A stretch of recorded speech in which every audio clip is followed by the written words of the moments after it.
Good morning, folks. Since it is just now 9 o'clock, look at that. It's my privilege and honor to call to order the inaugural sitting of the Region of Queens Municipality 8th Council this morning.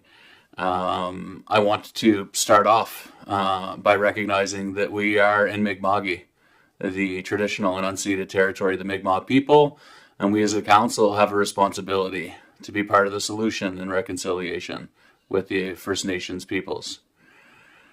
So without further ado, I'm excited. Thanks to all you folks for being here. Thanks to the staff for being here and my fellow councillors for assembling today.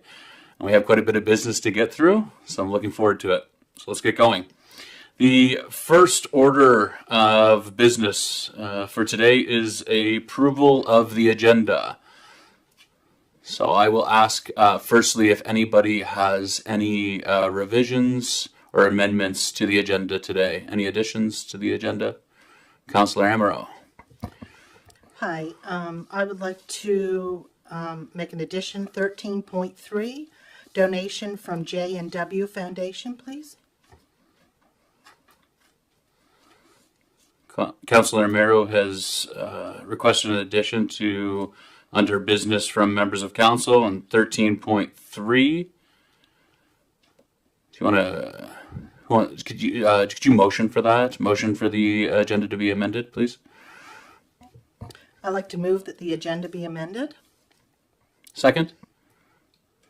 Councillor Charlton has seconded.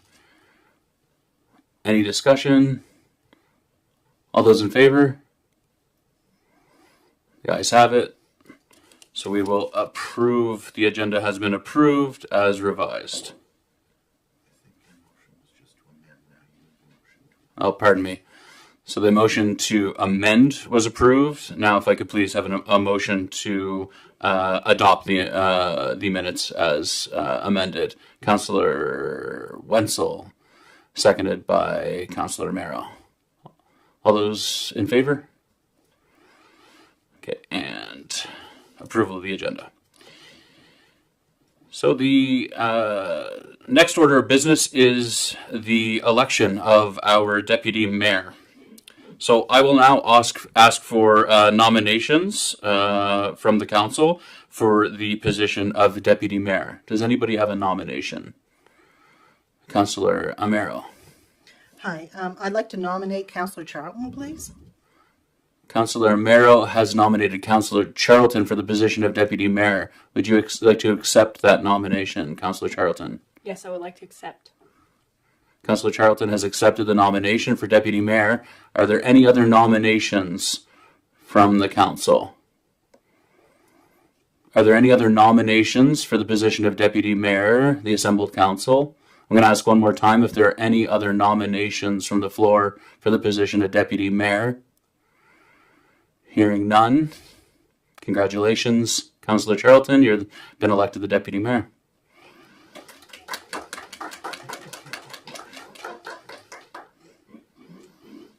That's good on that. Yep. Less exciting, approval of the minutes. So we have two minutes to approve. We have October 8th and October 15th of the special council meeting. So beginning with the regular council meeting on October 8th, are there any revisions or amendments to the minutes as circulated for October 8th? Councillor Wenzel. I'm on 5.0 public questions. It would be 1, 2, 3, fourth paragraph. The last sentence in that paragraph. It now reads, he does feel work should be contracted out. I believe the word not should be added after the word should. I believe it was just an error. Okay. Thank you, Councillor Wenzel. So, do we have to move on that for the amendment? No, you can just approve the Okay. minutes as amended. Okay, I would now look to seek a motion for the approval of the October 8th council meetings as amended. Moved by Councillor Jenkins. Can I get a second? Councillor Carver.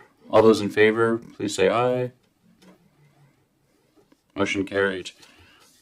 Then with respect to the next minutes for the special council meeting that was held on October 15th, are there any amendments to those minutes as circulated? Hearing no amendments, can I ask for a motion for those minutes to be approved as circulated? Councillor Charlton has moved. Can I get a second? Councillor Roy. All those in favor, please say aye. Motion carried. Okay. The next order of business is public comments. At this time, I would invite any residents who have come forward today who wish to provide a public comment to our council. Good morning. Please state your. Please turn on the microphone. Clearly state your name for the council.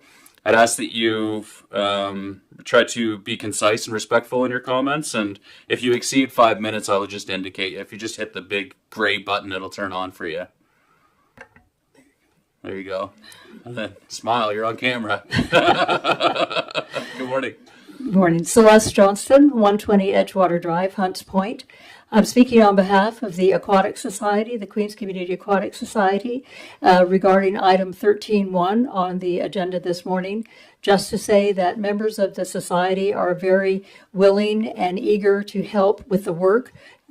Be boots on the ground. We understand staff are quite busy, and this is an additional item if it's passed for them. So when you're considering that motion, I'd just like to have it known that the society would be happy, members of the society would be happy to work on that. Thank you. Great, thank you. No, thanks so much. Any questions for Celeste this morning from the council? No, thank you so much. Is there anybody else who would like to make a public comment at this time?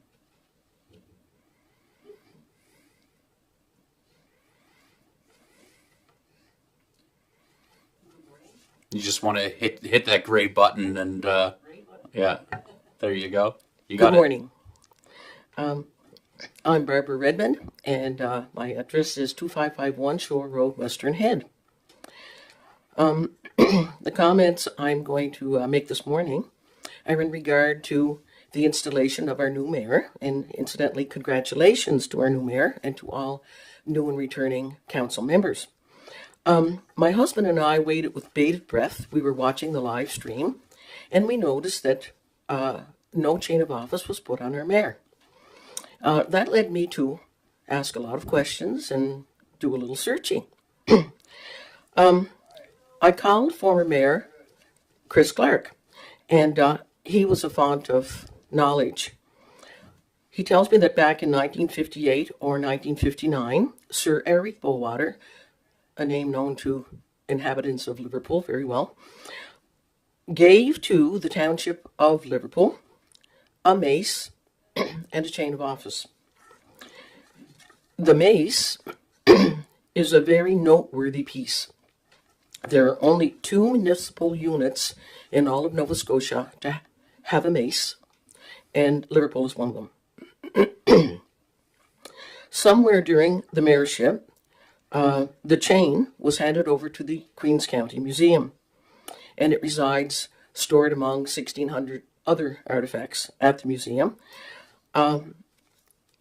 It's interesting because at that time, and ever since, we've had an acting mayor, so that change should never be considered retired or obsolete.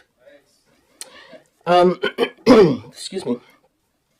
The reason given to me was that at that time, Liverpool was absorbed into the region of Queens, and the chain of office bore a medallion that had the coat of arms of Liverpool upon it, and not the region of Queens. But I think that's a very easy fix. The medallion could very easily be removed and replaced with the insignia of the region of Queens. Wearing a chain of office goes back to the 14th century. It's steeped in history, tradition, and symbolism. Wearing a chain of office denotes that the mayor is wearing the burdens of the people he or she represents. so it's very symbolic. It's a part of ceremonial dress, and it never should be thought of as arrogant, pompous, ostentatious. It is a part of ceremonial dress, and more importantly, it's a part of history. I suggest a letter be written to our museum asking for the chain's return, stating that since it was given as a gift to the township of Liverpool, no one person owns it. The township of Liverpool does. I hope that this will be pursued and that the chain will be returned and that it will sit proudly where it should on the shoulders of our mayor. Thank you. Thank you very much, Barb. Maybe any questions for Barb? Just clarifying questions. We've also received a letter in correspondence. So if there is more substantive discussion with this matter, we can keep it to that. But if there are any specific questions for Barb before we proceed, I'll offer council the opportunity to comment. Okay, hearing none. Thanks very much for coming this morning. Anybody else from the public who would like to make comment at this time? Okay. Hearing none, I will move us forward to the next order of business, which is a special order of business, the rules of order. And so at this time, I would ask if a member of council would motion for the recommendation contained in the agenda with respect to repealing the rules of order that were used in the past and adopting Robert's Rules of Order to be applied in future proceedings. Is there a member of council who would move? Councillor Charlton. Is there a second on the motion? Yeah. Sure. I'll reaffirm it if we get a second and the motion is on the floor. If you're okay with that. Yeah.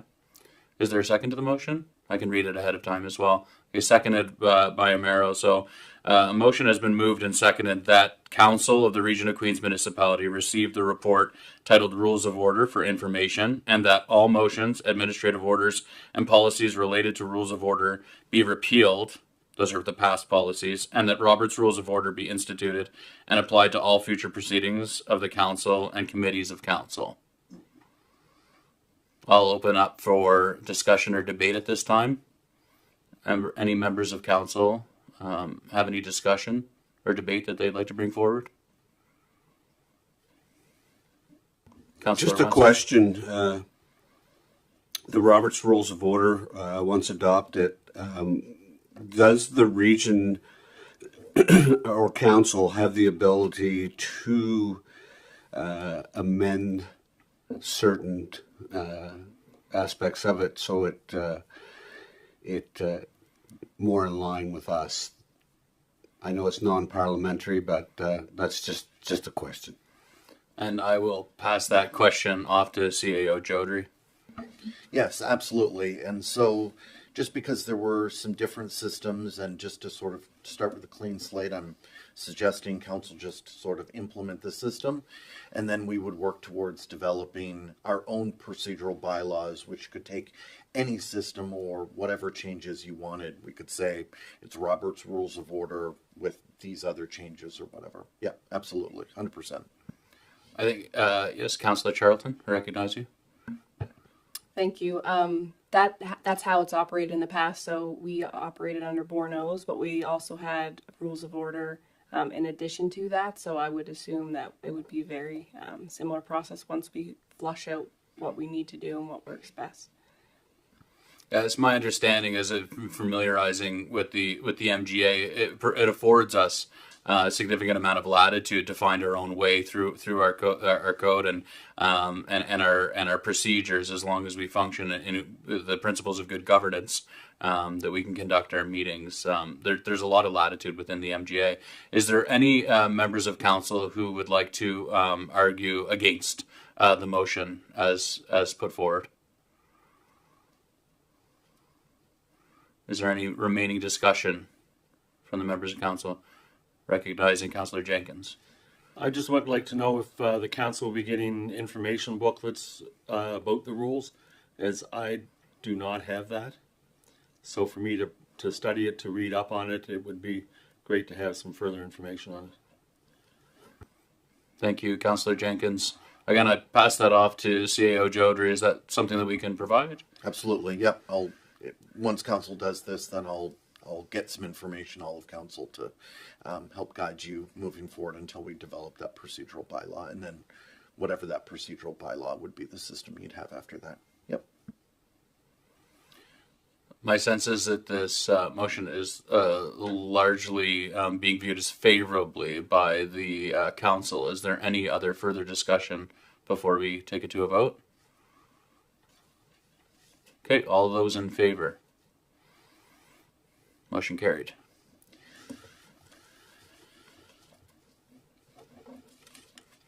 Okay, we don't have any delegations and presentations at present. Okay.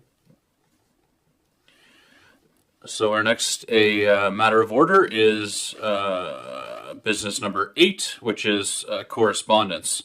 Do any members of council have a specific correspondence that they would like to speak to at this time? Councillor Jenkins, which correspondence would you like to speak to? Correspondence 8.1, South Shore Flying Club. Okay. Are there any other councillors who would like to speak to a motion before I give the floor to Councillor Jenkins on 8.1? I'll just see. I'm just going to see who would like to speak to what at this point. Councillor Wenzel. Yeah, that was my question. I think, are we going one by one, or would you like to know ahead of time? I think, if we could just indicate the members of the council who are interested in providing particular discussion on any of the correspondence that was received, if you could just indicate that to me now. Councillor Jenkins has indicated he would like to speak to 8.1. I would like to speak on 8.2 and 8.3, please.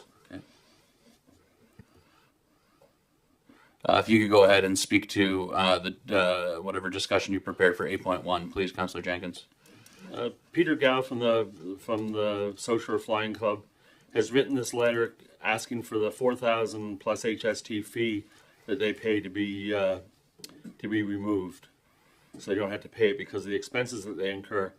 However, I, as a councillor, do not know what they mean by they provide maintenance to the airport. So is there any way that staff could come up with a report letting us know what they are actually laying out in fees or money to maintain the airport over and above what the region pays out, as well as if we could also know what the expenses that the region pays out for the airport? CAO Jodry, could you please draft a motion to that effect? So I think, Councillor Jenkins, you're asking for a staff report around the lease agreement with the Flying Club, including financial information. Is that a fair statement? Correct.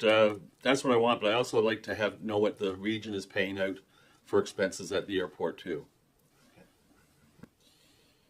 So it'd be something like, Councillor Jenkins, you'd be moving to ask staff for a report related to the expenses of the airport, including information regarding the leases at the airport.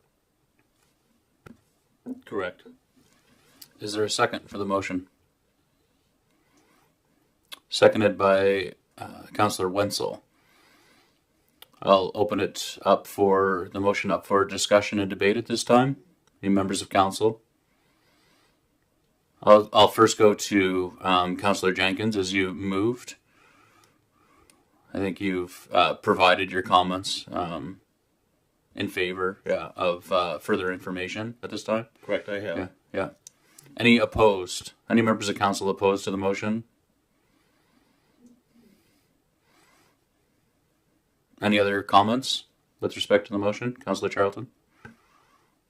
I think it's very important for this council to have a clear understanding of the history of this, as obviously they weren't aware of a lot of the things. So I'm happy to support this so that the information can come forward. Thank you. Any other comments from the council? I agree. I think this is what we need to do as a council. Is we need to work effectively with members of our community, and we need to have a good understanding of the realities and the experiences, particularly for community-based organizations and nonprofit organizations. So I think it's going to be particularly important for us to understand if there is financial hardship being experienced by the organization, and for us to have a full and complete understanding of that before making a decision on it. And so I think it's great. Any other questions, comments, debate on the floor at this time? Okay, I'll put it to a vote. All those in favor of the motion, say aye. Motion carried.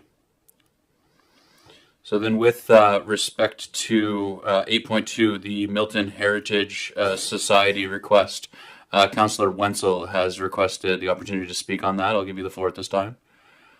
Thank you, Mayor. Mine is more of a question in regards to the request from the Milton Heritage Society. I would like to ask if they applied for any federal grants or heritage grants before asking us to do this. I'm not trying to amend anything. I'm just asking the question. So I'm just thinking, so would the motion be then so could we put forward a motion to, I guess, request further information with respect to their sort of preemptive attempts to find funding for this? Is that the question? Yes. Yeah. Councillor Charlton? Thank you. So it's my understanding, this was discussed at a Heritage Advisory meeting that I sat in on. Okay. And it's my understanding that they are already replacing one of the bases for one of the cannons. And so I guess to Councillor Wetzel's comment, I think, if I'm understanding correctly, that's something that like our Public Works Department has done before in the past. And so because we're doing one already, it's being asked if we could add that one in to the other one. So I'm not sure. I know that I think they have, and maybe Councillor Fancy can better speak to this, but I do believe that they access grants for the Milton Heritage Society. But I'm uncertain if it would fall under the scope of that, and especially where we have done that in the past and are currently working on one. So maybe if we could just see if we can get a little clarification around the table here before we put a motion forward to ask them if they applied for a grant. All right. Thank you. I think from my perspective, I'd like to have some cost certainty in terms of I have no idea what it would cost, what's involved in putting a base on one of these cannons. And so perhaps it would be appropriate this time to construct a motion requesting, basically to find more information perhaps about the availability of grant funding as well as what the costs associated with replacing the base would be. If there's support for a motion like that, I'd look for one from the council, or I will recognize Councillor Fancy at this time. Yeah, the cannons has been an issue for a little bit because when the other cannon used to be up by when the Masons were up at the top of the hill on Highway 8, they had one cannon there, and the cannon was set up up there, and then it was moved down when the building was taken out for the bridge. That cannon was then moved down to the park, and we built a base for it. At that time, the other cannon, which is over by the end of School Street, is still sticking in the ground. And there's always been significance of what the cannon sticking in the ground meant. And Linda Rafus's She's written up some different reports on this, what it could be signified. So it was always just a little bit, should we move it or should we not move it? But it's been over the years, if you look at it, the cannon is angled this way right now because the snowplow hits it every winter, and it keeps getting moved and moved. And I think when I first came in as council, I brought that to a meeting in the Milton Community Hall, and people were torn between whether they should move it or not. But I think the people are now more to, we've got to get that over and get it set up by the other cannon. So putting the two cannons over in the park with the new bases underneath both of them, and that's all started because of the new base being built for the other one, because the other one is rotted out. That we do both and make it look right and set it up. So I don't know from Councillor Wenzel's perspective.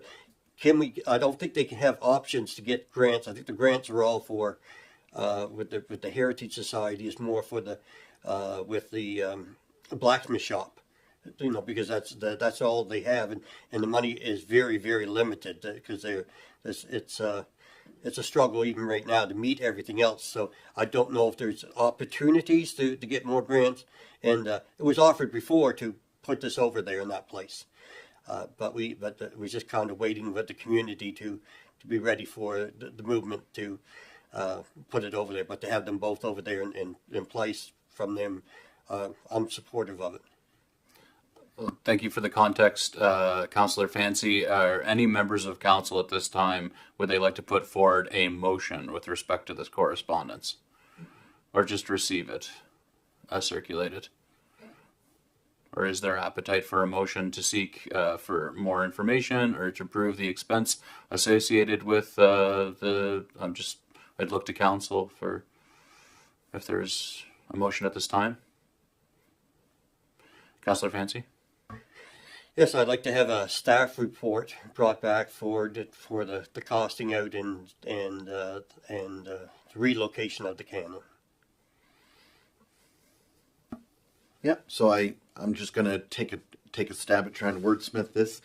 That the Council of the Region of Queens Municipality directs staff to provide a report on the cost of moving the additional cannon to Teppa Park and create a second base, and that staff be directed to consult the Milton Heritage Society regarding their fundraising efforts related to this project. Sound about right? Does anybody second that motion? Members of council second. Motion has been seconded by Councillor Jenkins. I'll open it up for debate and discussion at this time. Councillor Fancy, would you like to say anything further as the mover of the motion? No, I think I said it all. Thank you. Is anybody against the motion?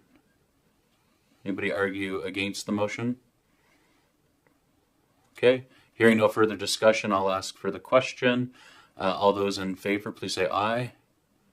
Motion carried. And then back to you, Councillor Wenzel. You indicated that you would also like to speak to the final correspondence that we received with respect to the chain of office. Yes. Again, this is more of a question. I understand that after amalgamation of the county and the town was the reasoning behind providing those items to the museum. My question would be along the lines of, does this represent colonialism? And should we not consult with the First Nations folks before we consider doing this? Again, a question. Thank you, Councillor Wenzel. I too would like more information about the justification and explore the context in which the mace and chain of office were removed from the council chambers by previous councils. So I certainly would be in favor of finding out more and obtaining more information. Councillor Charlton, or Deputy Mayor Charlton. Thank you. Recognize you. Yeah. I also would like to have additional information. This wasn't anything that was previously discussed in my last term of council, and I'm just thinking we have a diversity and inclusion committee, and I'm curious if this maybe ever was discussed there, and if not, I think that it should be discussed there. To Councillor Wenzel's point, I agree that we should have some more information about it, because I've never received any, and it wasn't something that was done in 2020. So I'm uncertain, of the past and what that looked like. So I would appreciate more information as well. Would you like CAO Jodry to prepare a motion to that effect? Great. Keep discussing.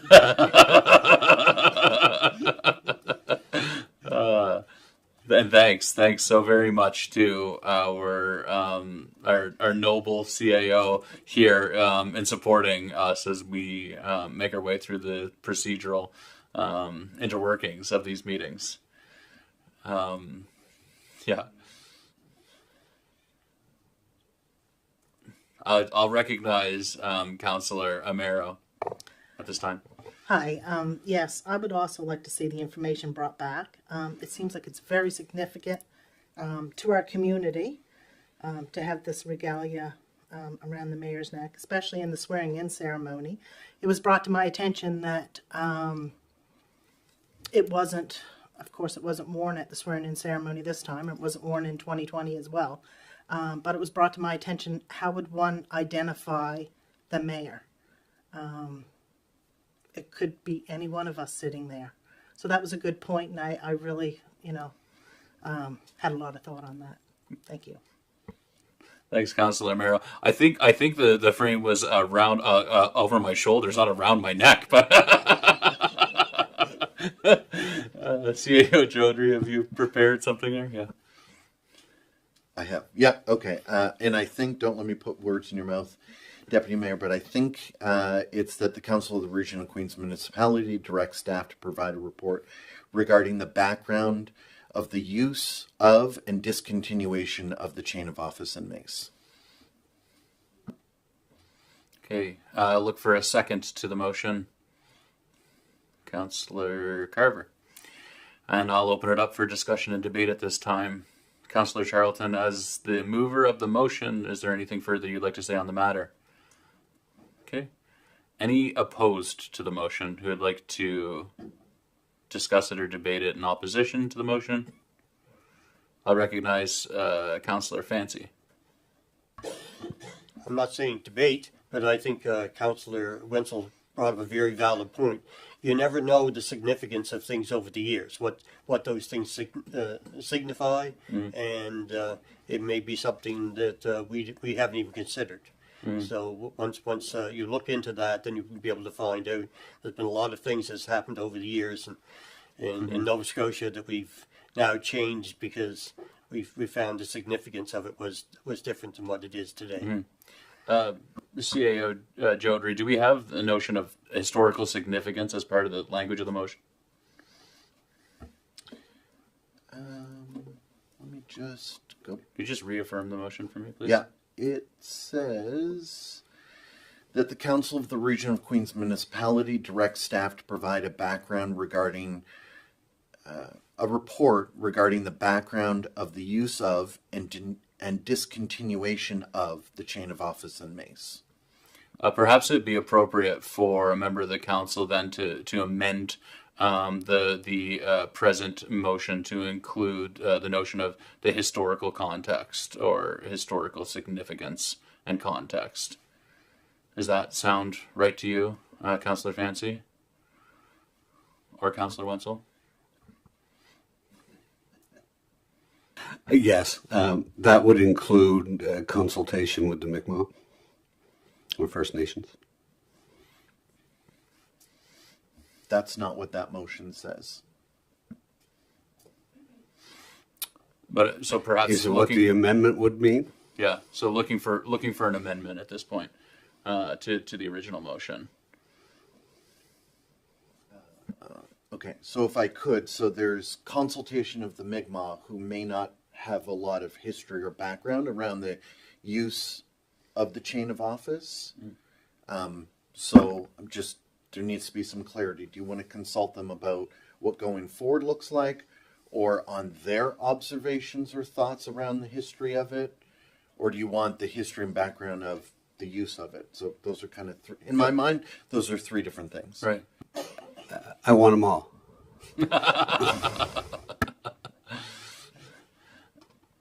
So perhaps at this time, we make an amendment to the initial motion to include language pertaining to the historical context of the chain of office. And yeah, Councillor Charlton, or Deputy Mayor Charlton. No, that's okay. Yeah. My thought is if we have the information to understand the history of it and it comes back to council, then I think at that point, once we have that information, we as a group would then decide, are we wanting to bring it back? And if we are, then I would assume in my mind that would trigger the consultation with the First Nations and Indigenous counterparts. So I think if we get the information now to understand the history of it, when it was removed and all of that, then I think that sets us up better to understand it. And then I think there's a second question of, are we then going in a different direction of what has been, which to me would trigger a consultation. That's how I would see it. I totally agree with the Deputy Mayor. Okay. Okay. Great. So that's less writing for you, Cody. Okay. But if I may, can I look for a motion to amend the additional motion to include language about the historical context, understanding the historical context?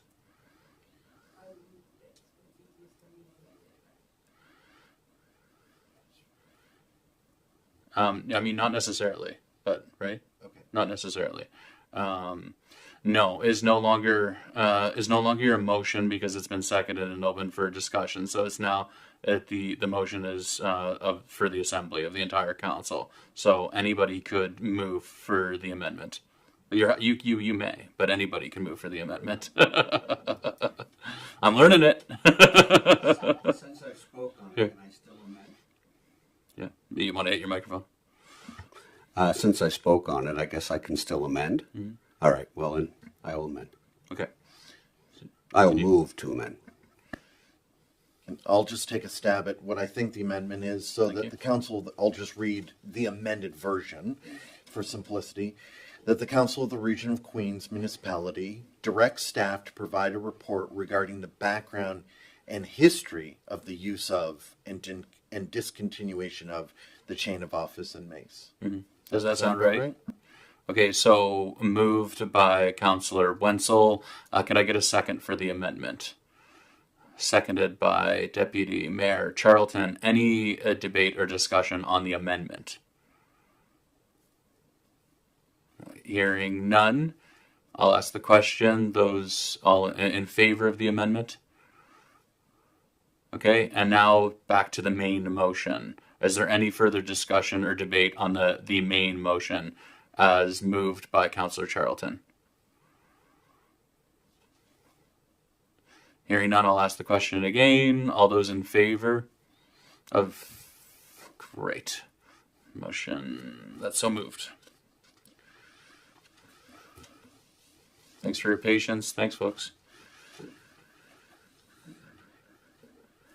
Okay, so no committee reports at this time? No. Okay. Okay, so we will move on to 10.0, unfinished business. The 10.1 is with respect to the November 26th council meeting and the fact that it is a bit of a scheduling conflict for us, given that the Nova Scotia Federation of Municipalities is holding their fall conference in in Halifax, and there's a scheduling conflict as a result of that. Is there a member of the council who would like to move based on the staff recommendation as presented in the agenda? Deputy Mayor Charlton has moved. Can I get a second? Okay, and so the motion that has been seconded by Councillor Roy is that the Council of the Region of Queens Municipality received the report titled November 26, 2024 Council Meeting for information, and that the Council of the Region of Queens Municipality changed the regularly scheduled Tuesday, November 26th evening meeting at 6 o'clock to occur instead on Monday, November 25th, 2024 at 6 o'clock. Is that good? Yeah? Any discussion or debate on that matter? Sure. So the way that this motion reads in the package, it's actually two separate motions. I have no issues with it saying "and that." I think Okay. just in past practice there Okay. have been the motion to receive the report, and then there would be a separate motion. That way, if the second part of it wasn't favorable, that people weren't voting against Sure. receiving the report. Okay. So I just wanted to point that out and see what you thought of that. Yep. Yeah, sure. Yeah. So the practice, as the deputy mayor had alluded to, was separating receive for information, then sort of an action. That was prerogative of the chair. That doesn't need to be the way it is. So to Councillor Charlton's point, if you were to put the two recommendations into one, you would just say at the end of for information of the first one, it would then skip to the word the regularly scheduled Tuesday, November 26th meeting at 6 p.m. change. No, actually, I didn't even write them as merged. So, and that, sorry, it should say, and that, yeah. Mm-hmm. And then you just don't have to say Council of the Region of Queens. That's the part you wouldn't have to say. We can separate them. The reason you're receiving it for information is exactly the same reason you receive correspondence for information. It's an acknowledgement by the body that you have received information, and then the action after that. And so just for clarity, perhaps I will request that a member of the council move a motion consolidating the receipt of the report and the requested change. Okay, Councillor Charlton has so moved. Second? Councillor Roy. That the Council of the Region of Queens Municipality received the report titled November 26, 2024 Council Meeting for information and to change the regularly scheduled Tuesday, November 26, 2024 meeting at 6 o'clock to Monday, November 25th, 2024 meeting at 6 o'clock p.m. Any discussion or debate on the matter? All those in favor, say aye. Motion carried. Thanks for that, Deputy Mayor Charlton. The next order of business is 10.2, the Senior Safety Services Update.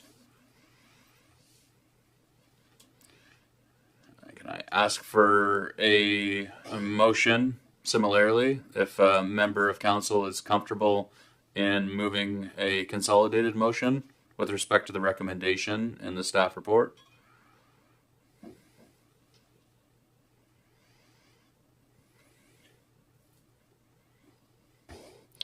I'm just having a little struggle here, Mayor, following my agenda, because I've got November 12th up here, and I'm trying to find November 26th, and just what happened to November 12th items. Sorry? The agenda. I have the agenda here, which I picked up, and plus I have it online. And we're on November 26th council meeting, and I'm having a hard time following because I'm still on November 12th. So if you look, one is 10.1. There should be corresponding. Yes, there should be 10.1, and then the Just having following trouble page finding it. should be 10.2. Okay, I apologize. Carry on.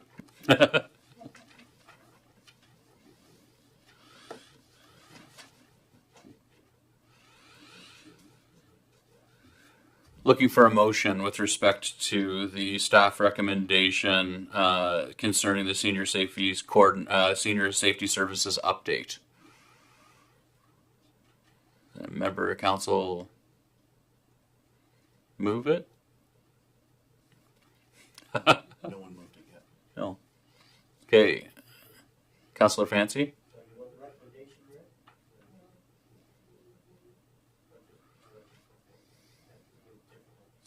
You can read the motion if you'd like. That's fine. Yeah. Yeah. You just got to turn on your microphone, Jack. Rookie.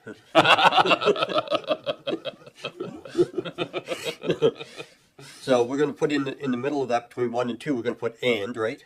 Yeah. And you're going to take it And to council. authorize, and then skip to authorize. Okay. Okay. Or you can move them as separate motions. It's totally up to you as a member of the council.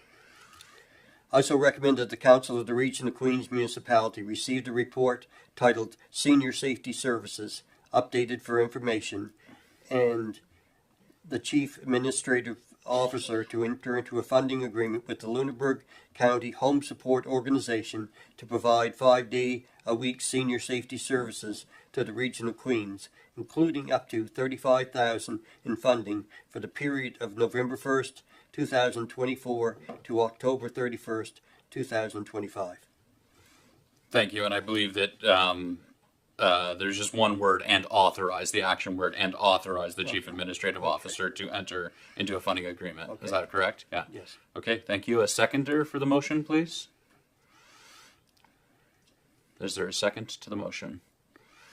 Councillor Carver. I'll open it up for discussion and debate.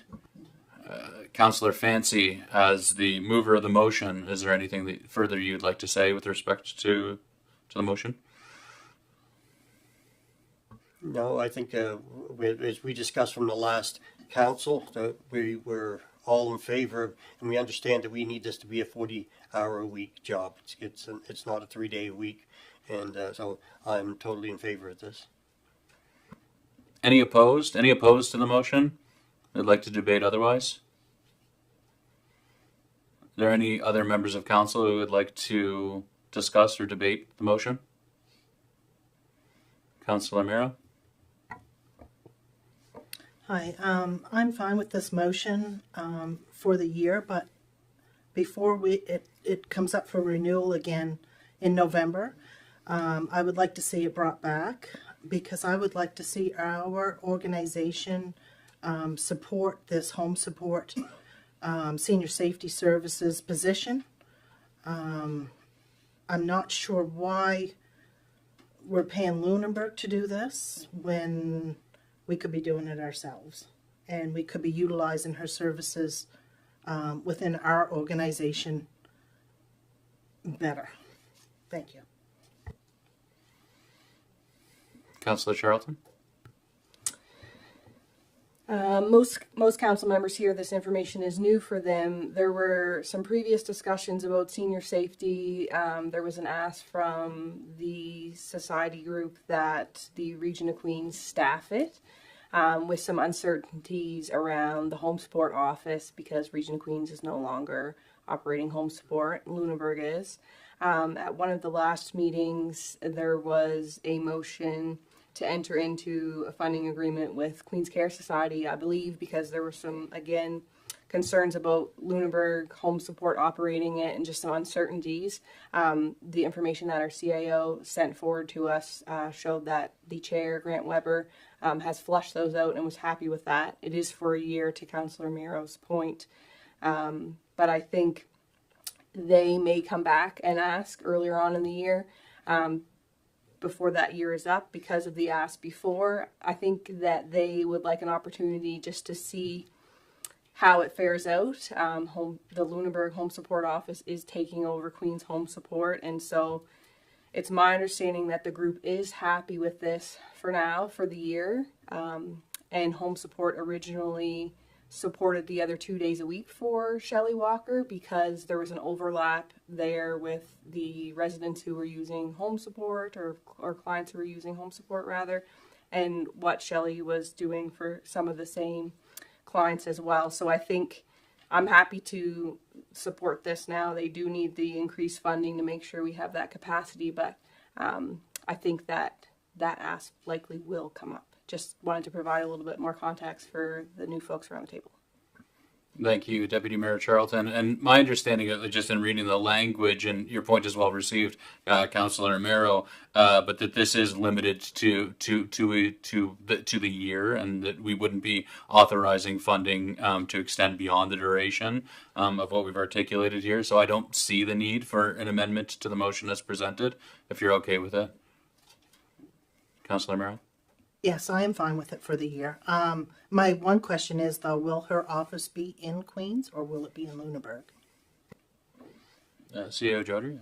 Yeah, so the Lunenburg County Home Support is simply the name of the organization that is running the home support program in Queens at the old location. So the senior safety officer is still there and is situated with all the equipment and is more than happy to be there. So there's never been any discussion whatsoever about the idea that that position would be based in Lunenburg. That simply was not true. Yeah, so I think that the significance is at a governance level, sort of the organization where they're situated, and not physically. It doesn't impact physically where the senior safety coordinator. Yeah, I'll recognize you, Councillor Merrill.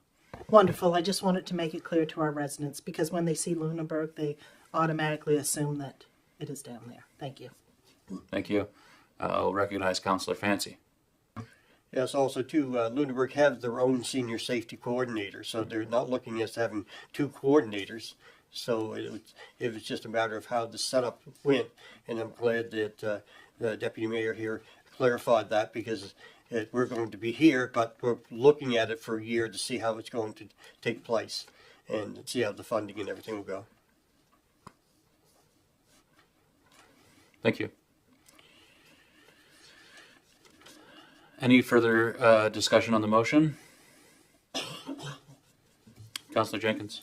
I do have a question for the CAO. Has the staff come up with a figure that it would cost the Region of Queens to have the coordinator paid for as a region employee? The short answer is no. The long answer is, so I had drafted or presented a report at the October 8th council meeting. So council's role would be sort of determining service level. So if they wanted the municipality to deliver the service, then we could estimate what those costs would be. That's certainly within council's prerogative and authority. But in terms of, I think the request was more about a specific staff person that's sort of outside of council's realm, for lack of a better word. But once it was clear that that position could continue basically status quo, except they were just increasing the amount of days that they were providing the service, and it became clear that the other organization was probably better suited. So we haven't done the analysis. We could, but we haven't done that.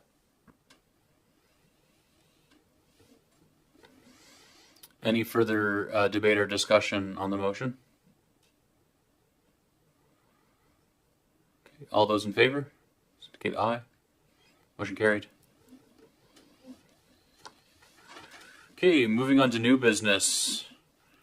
11.1 is with respect to the council's code of conduct.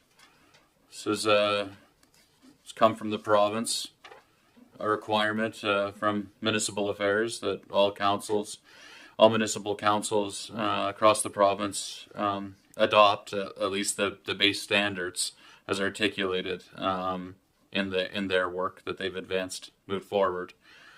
Maybe to begin with, I will ask for a motion from the floor that the report be received. Well, Councillor Amaro, Second, that the Council of the Region of Queens Municipality receive the report titled New Municipal Council Code of Conduct for Information. Could I get a second to the motion? Councillor Fancy, any discussion on receiving the report? All those in favor, please indicate aye. As moved. Now, secondly, to the substance of it, could I ask, looking for a member of the council to move the recommendation as contained in the staff report?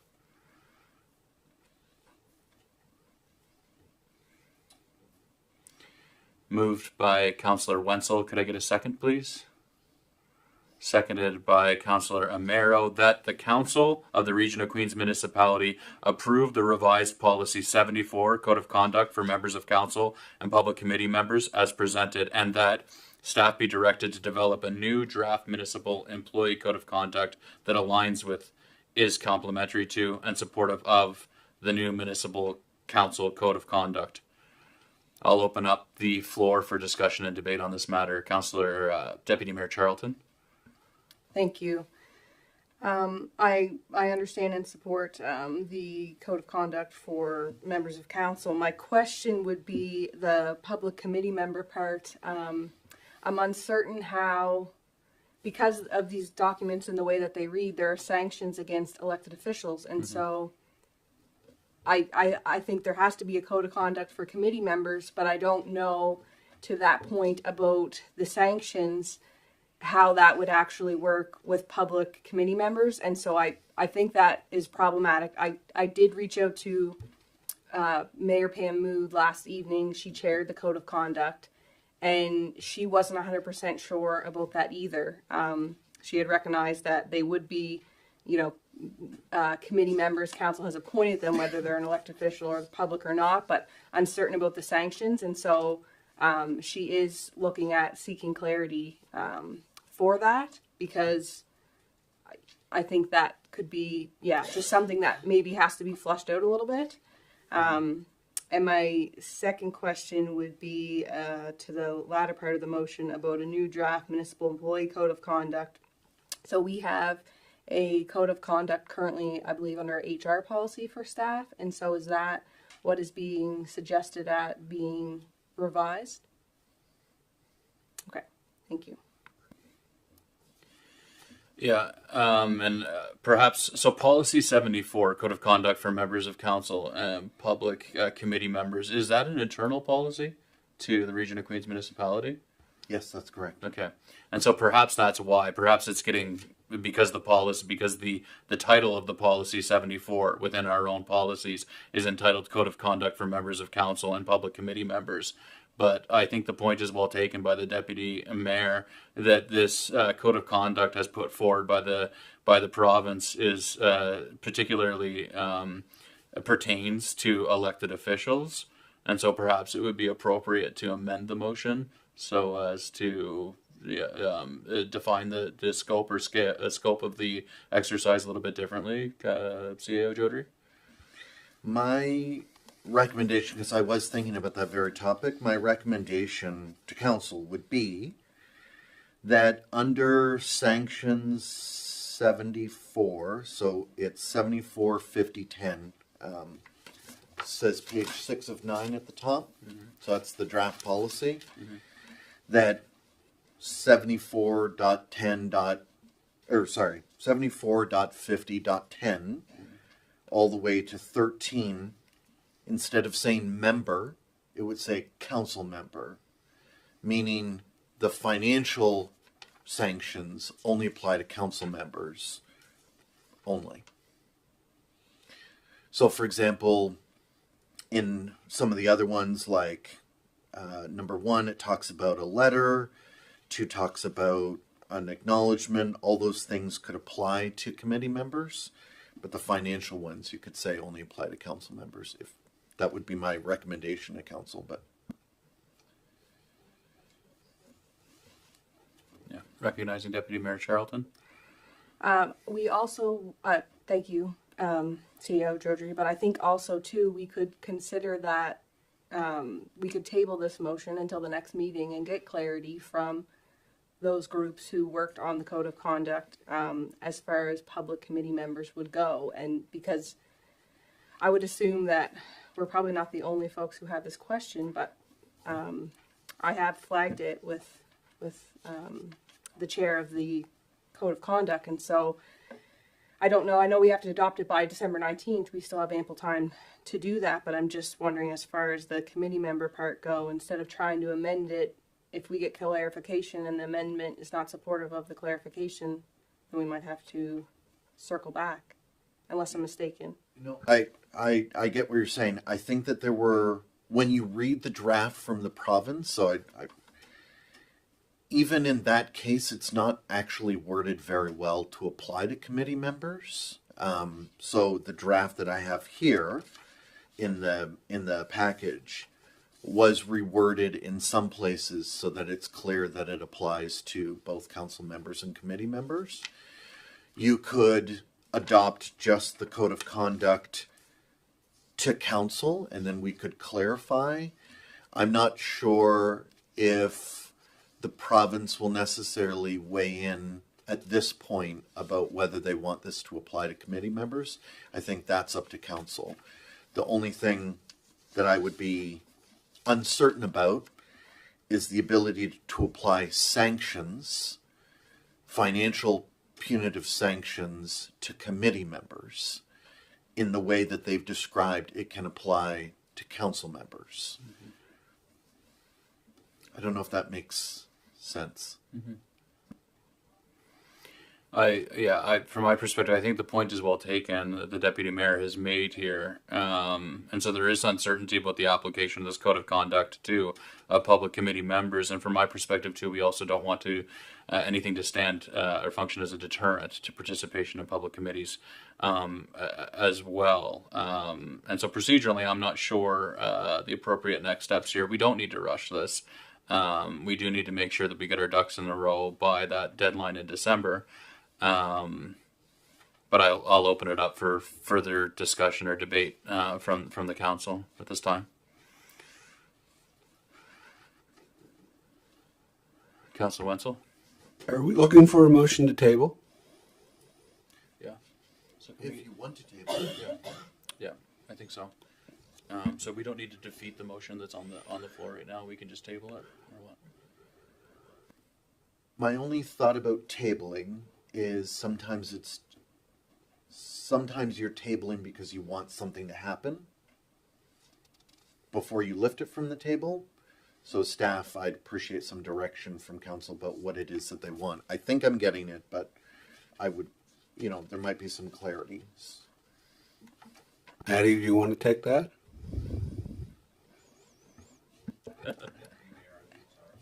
Thank you.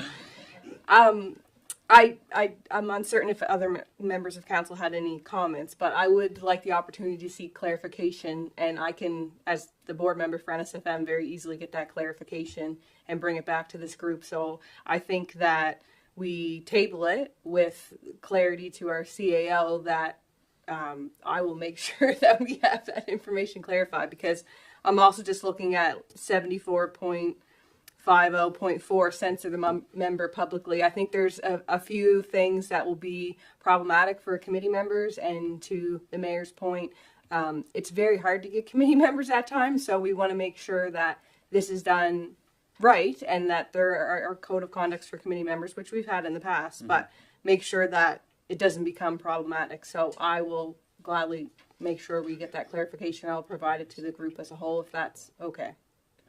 And I will move to table this motion until the next meeting on November 25th. Okay, thank you. Is there a second?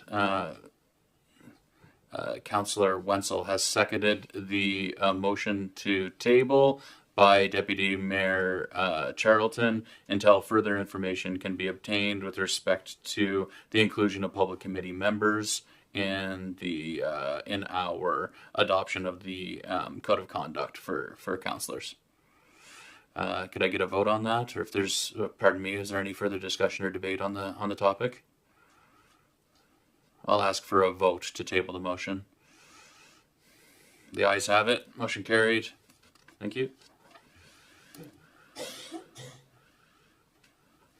10.2 is with respect to committees of council, terms of reference, and appointments. Thanks to the staff for preparing some background information about the statutory and voluntary committees that members of our council participate in.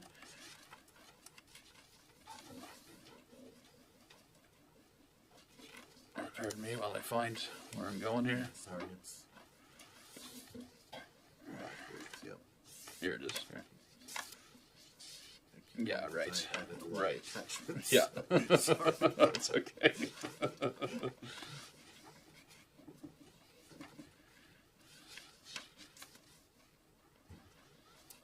going. That's the attachments. Where's the recommendation? Keep going. Yeah, keep going. Oh, I had them all flagged. It's right here, is it? Yeah. No. Yeah. At the end of that, keep going. That's the draft policy, I know. It's in here somewhere. There you go, I think that's it. Somebody toward the end of this one. Yeah, so the recommendation is right here. Missed the flag. So initially I'd ask if there's a motion from council to receive the report or circulate it with respect to committees of council in terms of reference and appointment. Moved by Councillor Amaro. Could I get a second? Seconded by Councillor Roy. Any discussion about receiving the report? Just for a point of order, so we're voting on receiving the report. Correct. After this passes, then we can speak on. Correct. Thank you. All those in favor of receiving the report? Carried. And yes, to your point, Councillor Wenzel, the second recommendation would be to direct staff to provide updated policies in terms of reference. Is anybody, would any member of council like to move that?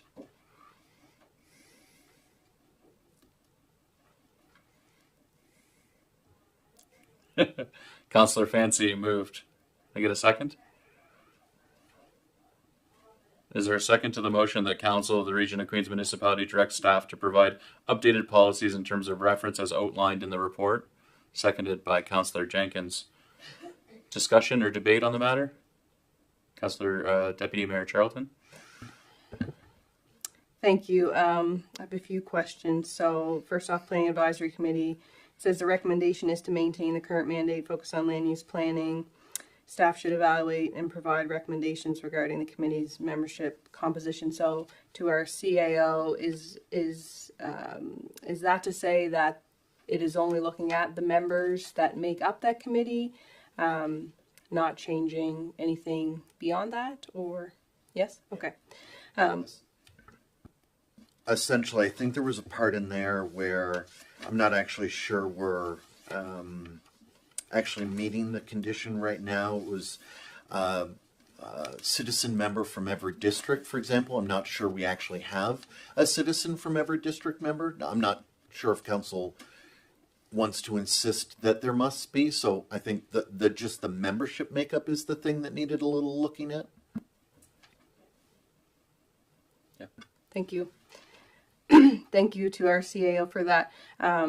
With the province not adopting the Coastal Protection Act, that will be a discussion that will need to take place at PAC. And another one that I can think of is setting minimum property standards, as we've had a lot of dangerous and unsightly properties turn into non-salvageable properties. We've seen a few of them come down recently. So I just wanted to make sure that wasn't changing. And to the point about residents, we have had someone sit on each district. That's a committee that I've been a part of for a very long time, but we've had membership, but sometimes it is difficult. And there are some other committees that we have where the language is just amended that maybe it's preference that way, but it's not with certainty. So I certainly wouldn't have any issues with that. The other one that I flagged was the Audit and Internal Control Committee. There's a recommendation that it says to focus the committee's mandate on audit responsibilities only, ensuring compliance with statutory requirements and avoiding potential conflicts. And above it noted that the internal control aspect is optional and may conflict with aspects of the MGA related to CAO responsibilities. So I'm just wondering if we could get a little clarity around those points. That committee was something, I sat on that committee when it was first put in place for the first 2 years of my council term. And we really had no internal controls at that point. And there were a lot of problems that those internal controls fixed. So I'm not super keen on letting them go. But if we could get a few points of clarification about that, I would appreciate that. Yeah, no, I'm not suggesting we let go of any internal controls. What I'm saying is I'm not clear whether all aspects of the internal control oversight align with the responsibilities of the CAO in the MGA and the treasurer for that matter. And so I would just want to clarify if those things are overlapping. And if not, then I would suggest we make some amendments. In the short term, my recommendation was we just sort of focus on the audit and then bring back further amendments after that. But it's council's prerogative. Yeah. Well, I would say that the motion as it stands is to provide updated policies in terms of reference. I think those, of course, wouldn't be finalized until they come to council for finalization. So I would.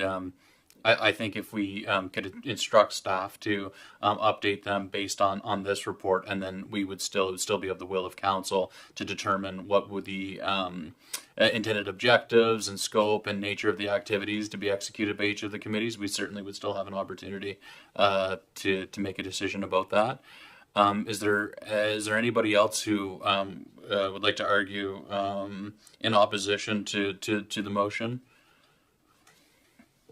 I'm not sure if I'm wanting to argue, but I just wanted to point out under optional committees, I'd like to speak a little bit, and I think it does need some discussion on getting rid of the library committee.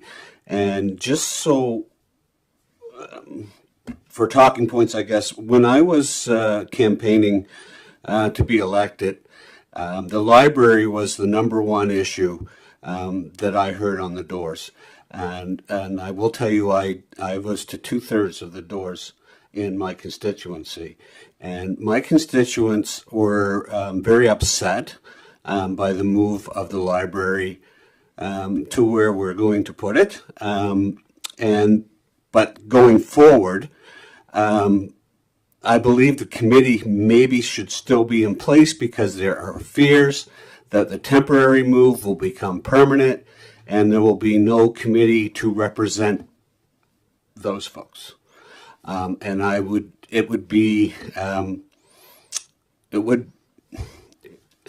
searching for words. I'm sorry, I'm a little nervous. But to leave those concerns of my constituents out in this discussion would be remiss of me. So I'm not sure if I'm arguing on the report. I'm not sure, but I just think that needs further discussion before you get rid of that committee. Thank you. Thank you, Councillor Wenzel. Your point is well taken. I want to reaffirm that at this point we've been making no decisions about discontinuing or amending the mandate of the committees, but instead instructing staff to provide updated policies in terms of reference. I will note that I think that it was excluded, that it was omitted from our package, any underlying documentation associated with the library committee. I didn't see it in my review. I'm not sure if anybody, was there actually a terms of reference in place for the library committee in its current iteration? I think there was, but I couldn't find it right away. Okay, Yeah, that's okay. That's fair. Okay, I'll recognize Deputy Mayor Charlton. Thank you. The only other thing that I wanted to note, and thank you to the mayor, I know we're not deciding on these things today, but one thing I wanted to note is in here it mentions about the Accessibility Advisory Committee potentially joining with the Diversity Inclusion Action Team. And one thing I would just like to flag is that there is anti-racism legislation that has to be adopted by April 1st, 2025.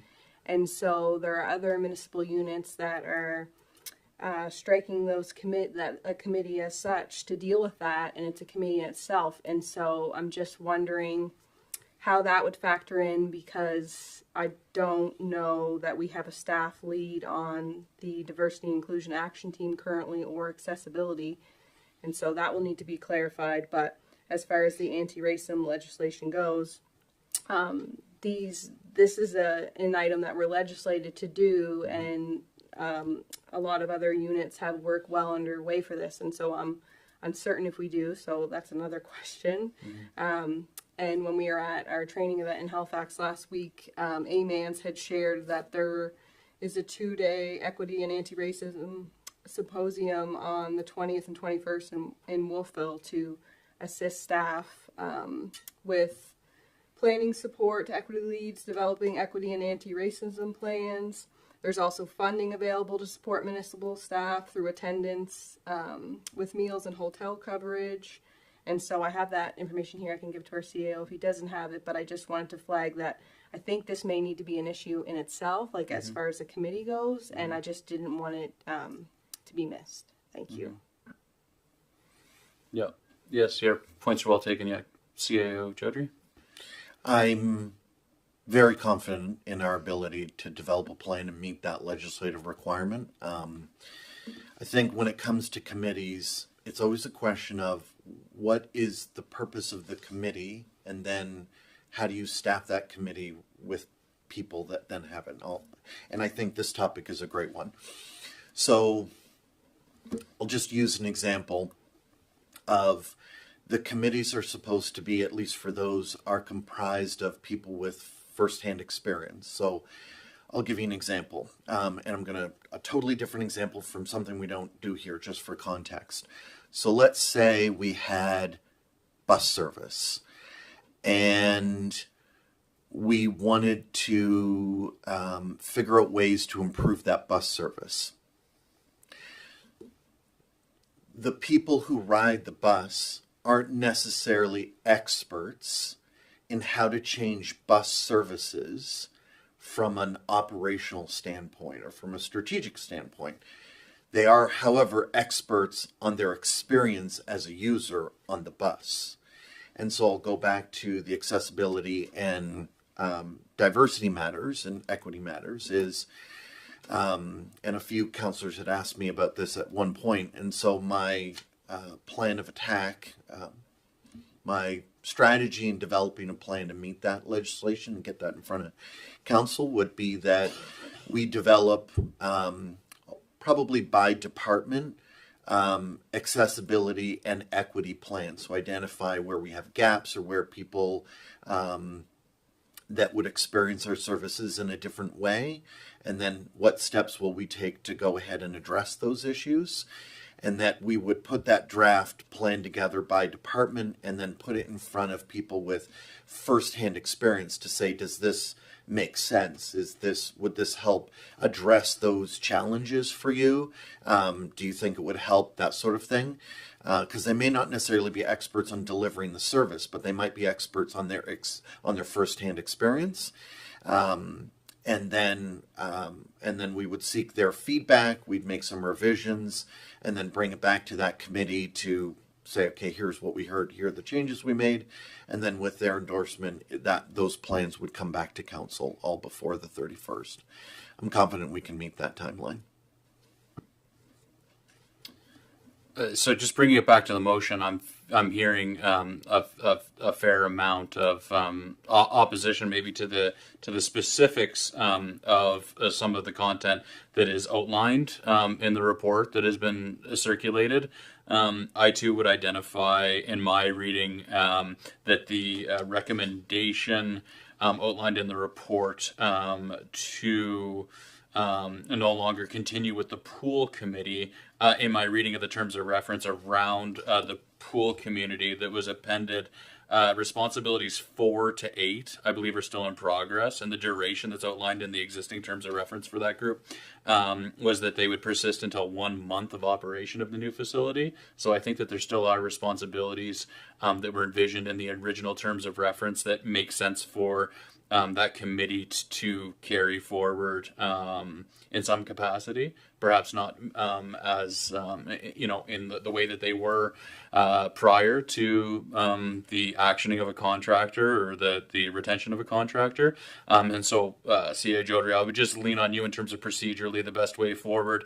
I've heard from Councillor Wenzel that he would like more information and to ensure that if there is a good reason to maintain a library committee, that we don't adopt that recommendation in the report. And then I'm also hearing from Councillor Charlton with respect to the mandate and scope of the Audit and Internal Control Committee. Also with the combination of the Accessibility Advisory Committee, Diversity Inclusion Action Team as a combined entity, and then the observation I made with respect to the duration of the pool committee as outlined in the existing terms of reference. So I'm not sure procedurally the best way forward here. I think I'll just take all that feedback and try to make it all work.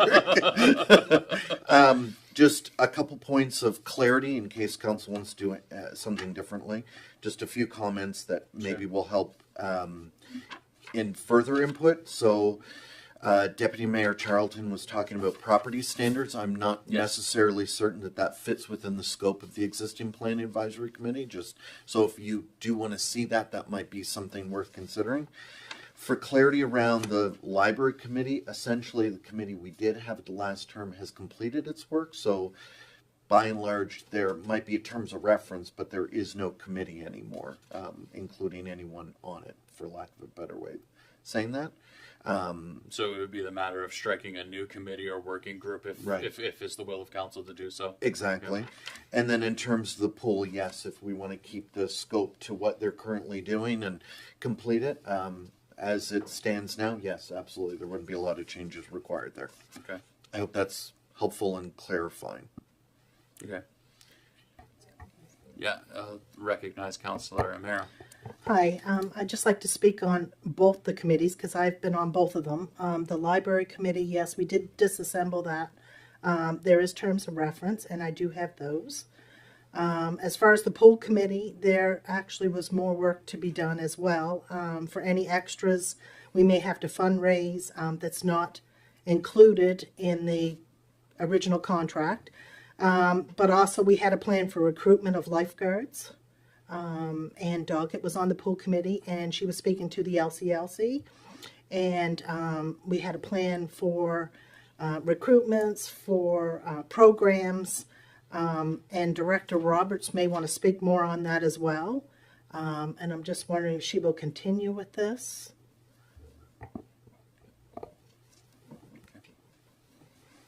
Thanks, Councillor Amaro.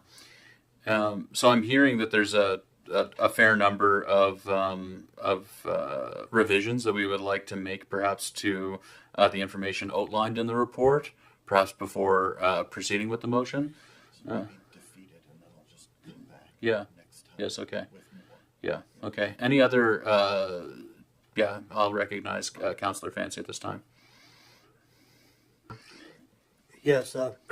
Again, putting those things as optional, it kind of scares me when I say optional, because that means optional can just disappear, without anything being discussed here. And so I like the discussion and it's what Councillor Miro said, even with the pool, no matter which direction we take or whatever, there's got to be lifeguards that need to be looked at. There's need to be other things that were going to be needed for the pool, that were going to be fundraised. So there's definitely a place still for the pool committee.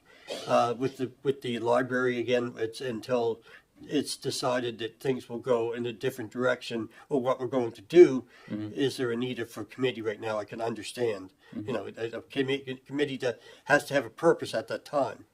But also, too, I think there's a couple other things that always concern me. On the last council, the first meeting of our council meeting, we dissolved the committee for Queen's Place Amera Center. We always had a committee that sat on there that from outside people would bring input into the Amera Center. As we know, the Amera Center isn't being utilized to its full capacity, and we need information, we need suggestions, we need people's inputs, and so that was dissolved on our first meeting of our last council, and I think that should be restored. I also think too that we have a great need. We're missing out on something. I know we have other committees here, but something, even if you want to call it tourism, we need to interact with our people downtown. We need to interact with Open Caledonia. What do we need? How do we need it? Now, I know we've got economic development, but economic development's got other things that they do, and we're missing out on things. We need to, like people have suggested, putting chairs downtown, doing signage and things, so we could make it more inviting for people and be able to understand things. But I mean, that's all. This, when I get down around town, people's got 100 different questions, and I think we're missing out on that. We need to protect our businesses downtown, and same things out in Caledonia, Greenfield, whatever. I think we need to put a lot of emphasis upon that, and so I think we should have something, if you want to call it tourism or whatever it may be, that we can be able to interact with the people, get the people out, get their information, and such as. Thank you, Councillor Fancy. So a great discussion. I appreciate it from the council. What I'm hearing is that there is a fair number of suggestions as it relates to how to modify or repurpose existing committees, and understandings or interest in striking new committees. So at this time, with the present motion that's on the floor, if there's no further discussion on it, sorry, Deputy Mayor Charlton, would you like to discuss it before I call for the vote? Thank you. The only other thing I wanted to, I guess, ask was it has here that the bursary selection committee is not being recommended for continuation at this time. That committee meets really just early, I think in June, or maybe it was May, but it really was just once to kind of vet some applications. But I think the process may have changed a little bit, and so I'm wondering if that's why it's being suggested that there not be a committee for that, and is there just criteria that's met and dealt with from the administrative side of the municipality, and not an elected official being on a committee for that, because we just increased the monetary value of those bursaries that we give, and so I just want to make sure that they're still being intended to give a note for what they were. If we could just get some clarification to that point. And also, I just wanted to note to Councillor Fancy's point, when he's talking about the business community and things that are being identified that were missed. When we first were elected in 2020, our Director of Economic Development sat in on the Chamber of Commerce meetings and was involved in that, which tied the region to those business communities. And so I just wanted to note that that was something done in the past that unfortunately was removed, but could be worth looking at again. Thank you.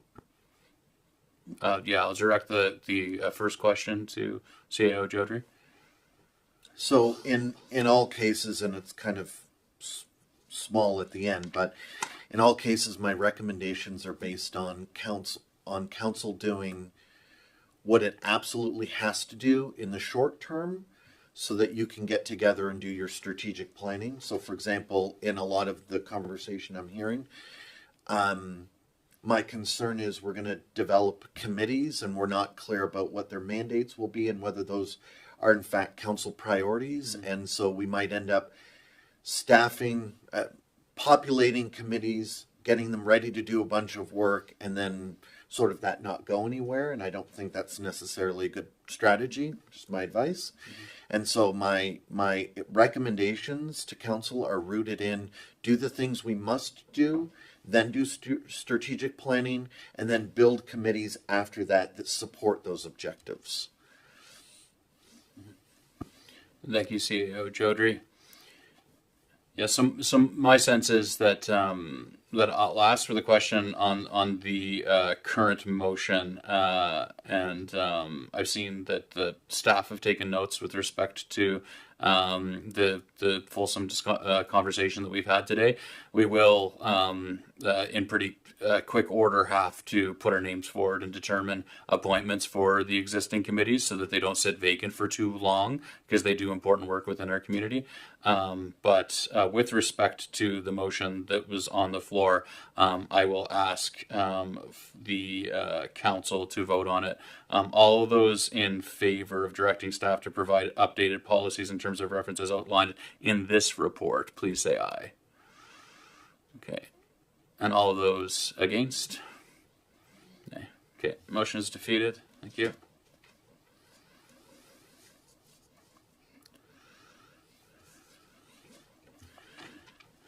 $11.3 is with respect to dangerous and unsightly property at 41 Town Lake Road. And we have our esteemed bylaw enforcement team here. Would you like to make a brief presentation to the council? Yes, we would. Good morning. Good morning. First things first, welcome everyone. Mayor, council, staff, I'd like to introduce you to our new bylaw enforcement officer, Brenda Keating. Brenda will be with us on a part-time basis at this point in time. Welcome, Brenda. Welcome. Thank you. It's been exciting so far, and it's my first experience in the chamber. And thank you very much for the opportunity. And I'll just be the wingman here today.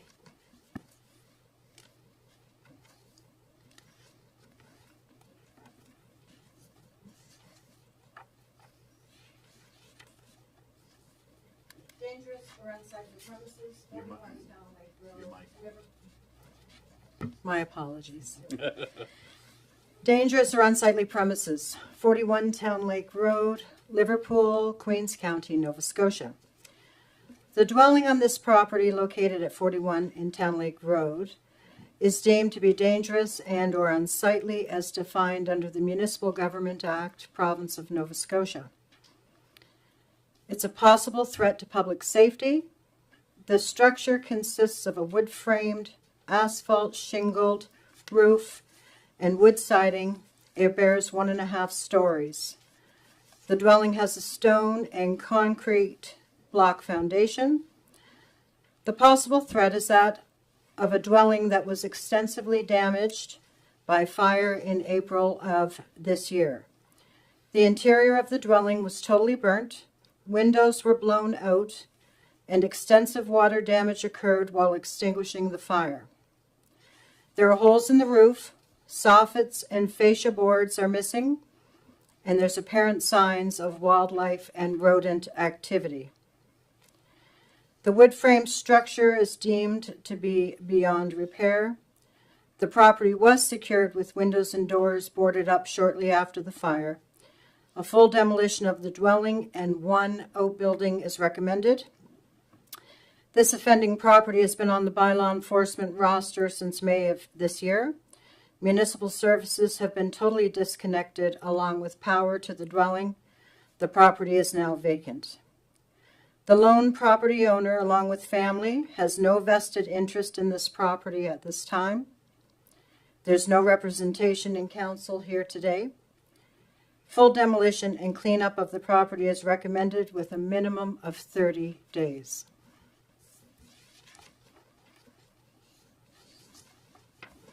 Thank you, Kellyanne, Thank you. for that thorough report. Are there any questions for Kellyanne prior to a motion? Councillor Jenkins? I just have one question. Is there a possible cleanup cost to this, or is it open?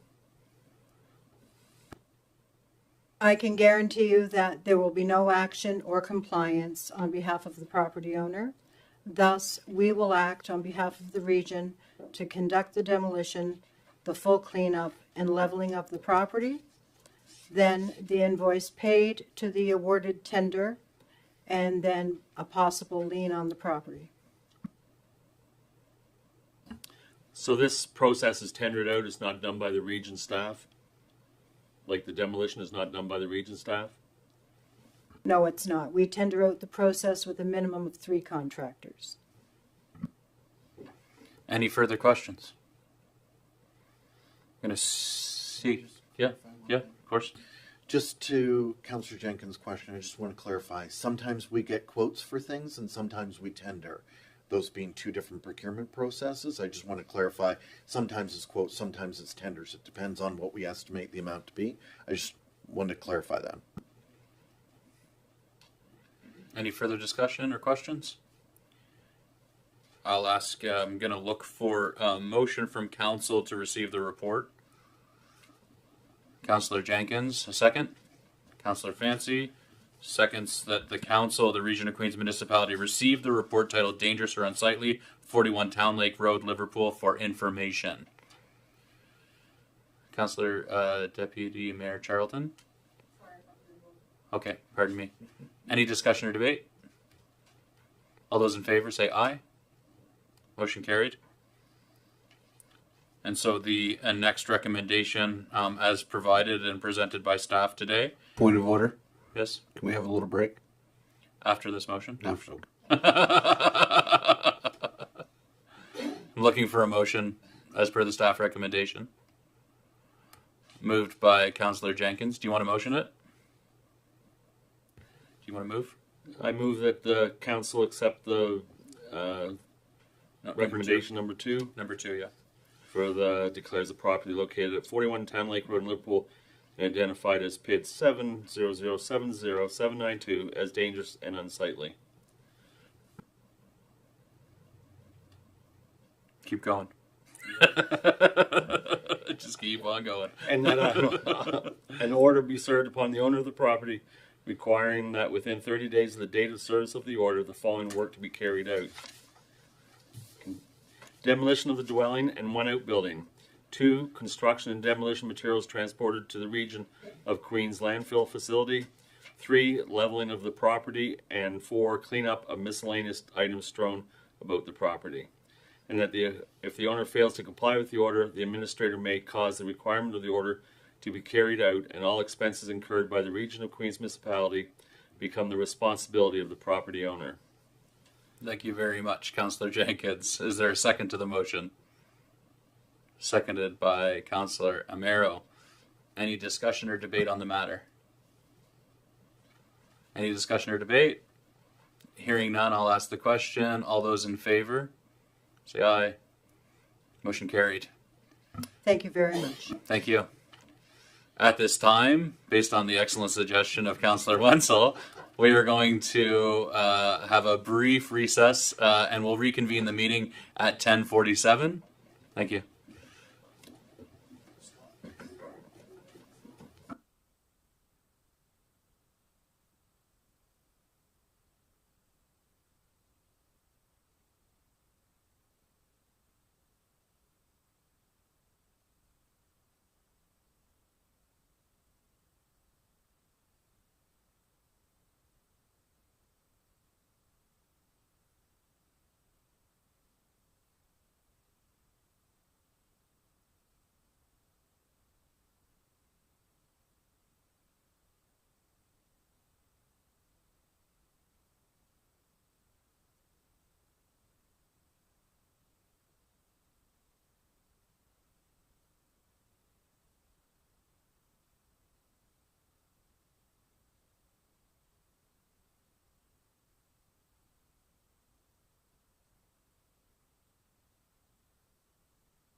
Keep up good work there, Mr. Mayor. Thank you, sir.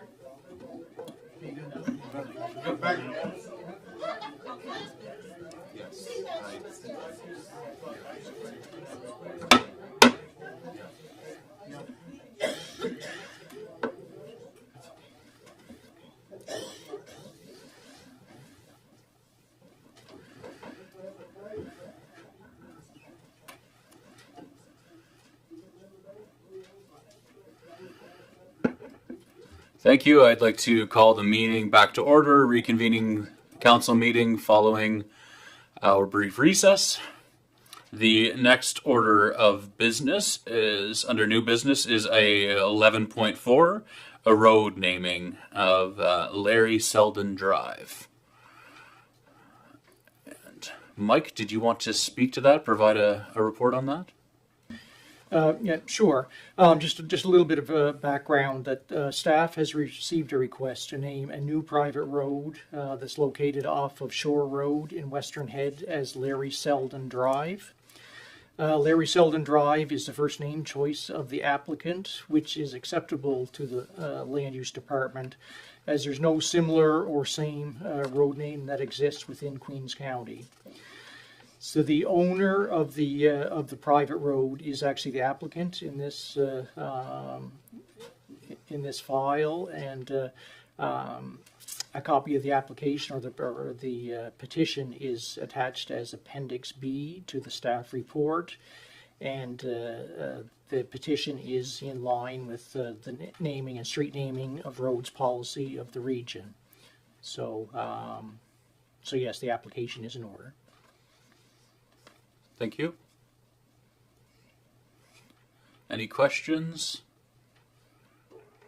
for Director McLeod? Any questions from the council? Hearing none, I would ask for a motion to receive the report as circulated. Moved by Deputy Mayor Charlton. Is there a second? Seconded by Councillor Carver, that the Council of the Region of Queens Municipality received the report titled Road Naming Larry Selden Drive for Information. All those in favor? Motion carried. And now look to the council for a motion on the approval of the naming of the road as recommended. Moved by Councillor Merrow. Get a second? Deputy Mayor Charlton has seconded that the Council of the Region of Queens Municipality approve the naming of a new road off Shore Road in Western Head as Larry Selden Drive. Any discussion or debate on the matter?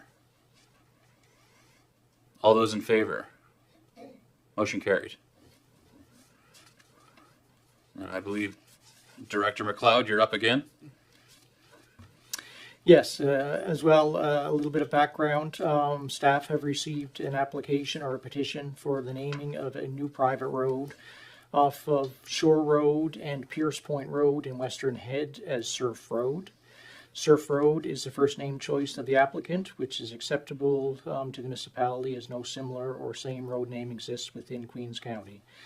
As well, in this case, the road owner is actually the applicant, who has submitted the petition attached to the staff report, and the petition is in order with the current region policy. Any questions from the council for Director McLeod? I would ask for a motion to receive the report.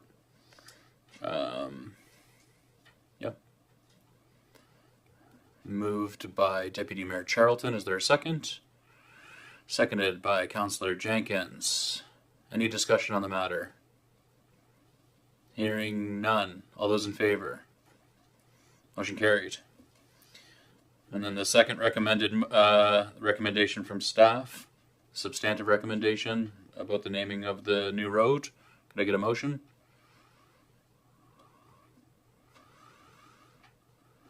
Moved by Councillor Amaro.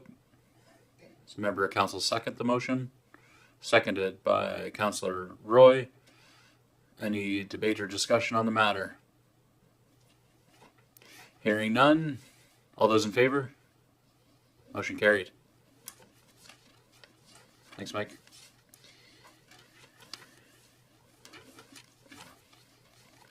11.6 is with respect to the Nova Scotia Federation of Municipalities Fall Conference attendees. There's a report prepared by the staff. They articulated that traditionally 1 to 3 council members attended the fall conference. At this time, I'd look for a motion that the council receive the report for information. Moved by Councillor Jenkins. Is there a second? Seconded by Councillor Wenzel. Any discussion or debate on receiving the report as information? Hearing none. All those for? Motion carried. And then so the second motion that I would look for is with respect to actually authorizing and naming members of council who would be attending the conference. Anybody, any member of council? Yeah, go ahead. I guess I have a question, but also a comment. In the past, we have, I think early on in council, there was a low budget for NSFM. Right. I can't recall what budget year it was, but we increased the budget to allow every member to attend. We felt like people shouldn't have to pick and choose who goes, and so I just want to note that in my view, I think it's acceptable that if the majority of, or even every member of, wanted to go to NSFM, there's huge value in that. I think there was a little bit of information presented last week about what that looks like, and especially for new elected officials, there are great opportunities to network and connect, but you sit in on different training sessions and things where other municipal units are sharing success stories, for example, being one of them, and they're highlighting successes in their communities, which often is something that our unit might struggle with. And so it's just, there's so much value in these conferences that I think it's important that any member of council who wants to go should say that they have interest in that. I personally don't feel that it should be limited to 2 people. I recently have been acclaimed in the NSFM board position again, so there's no election for the South Shore rep. I most certainly will need to be at NSFM, but I really would like to see other members of council there as well, recognizing that it might not fit everyone's schedules, but I think that it's important that that be an option. Thank you. Thank you, Deputy Mayor Charlton. Your point is well taken, and congratulations on your acclamation representing the South Shore in the Nova Scotia Federation of Municipalities. I think that that's fantastic that we have that type of representation. I myself, due to obligations here throughout the region, I'm unable to attend NSFM this go around, but I'd welcome any conversation or discussion as to Deputy Mayor Charlton's recommendation that we send several members of council. I think within the report it was outlined that approximately $2,000 per additional per attendee is the estimated cost. These costs can likely be absorbed in our existing budget, although it's not currently allocated. It's likely that we can absorb them because we are under budget on several other items. But I would open it for discussion at this time. The rest of council, I'll recognize Councillor Fancy. There's one question we keep bringing up every year, is that sometimes with the conference, you can say some things you'd like to attend and some things you don't want to attend, how those things can work. Is there, I don't think they've ever broken it down so that people could attend it one day, say with all the things that wouldn't pertain to them. You say, well, I don't want to go to the whole conference, but I'd love to be in on these meetings here. That you could be able to choose what you could do. So I don't know. I think we've asked in the past. I'd hate to see somebody not go because they want to see one thing, but they don't want to go because they don't want to go to the whole conference or something. Mm-hmm. And I'm not sure. Yeah, Councillor Jenkins. I think it's important that that we send more than one person. I also think it's important that if we do go, that we attend the whole conference, because my idea is I've gone to conferences before where I was bored at one, didn't tend to take in the other one, but that was where I got my most information from. And I think there's always going to be something gained from any seminar or any part of this this conference. Thank you. Scott? Yeah, please go ahead, Councillor Wenzel. Congratulations, Maddie. I think that is a great step for us. I too cannot attend, but I do believe as many folks here that want to attend should. That's my comment. At this time, as part of the discussion, could I ask that all members of council who would like to attend the NSFM Fall 2024 conference indicate that now? So for the record, Deputy Mayor Charlton and Councillor Carver indicated that they would like to attend the NSFM Fall conference, and so I would ask for a motion to that effect. Okay, Councillor Amero moves. Can I get a second on the motion?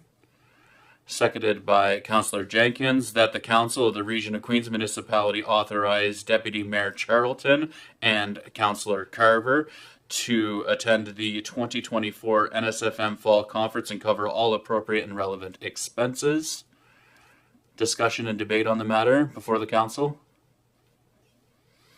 Yes, Deputy Mayor Charlton, I'll recognize you for your question. Thank you. I'd just like some clarification, just where we kind of have adopted a new system here. In the past, a motion like this, where my name is a part of it, I was still able to vote. Are myself and Councillor Carver still able to vote for this motion? Thank you. Thank you for the clarification. Any further debate or discussion on the matter? Hearing none. All those for? Motion carried.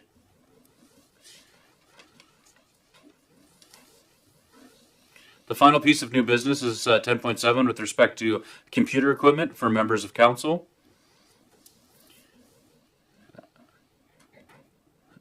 Perhaps just initially I would ask if a member of the council would move to receive the report for information. Moved by Councillor Jenkins. Can I get a second? Seconded by Councillor Roy. Any conversation or debate at this time? Okay, all those in favor? Motion carried. And so the next motion that I'm looking for here is with respect to authorizing the expenditure up to $13,475 for the purpose of providing computer equipment, which would be one laptop for each councillor and a laptop, docking station, and monitors for the mayor's office. Member of the council looking for a motion to that effect. Deputy Mayor Charlton has moved. Is there a second? Councillor Amero. Discussion and debate on the matter? Councillor Jenkins?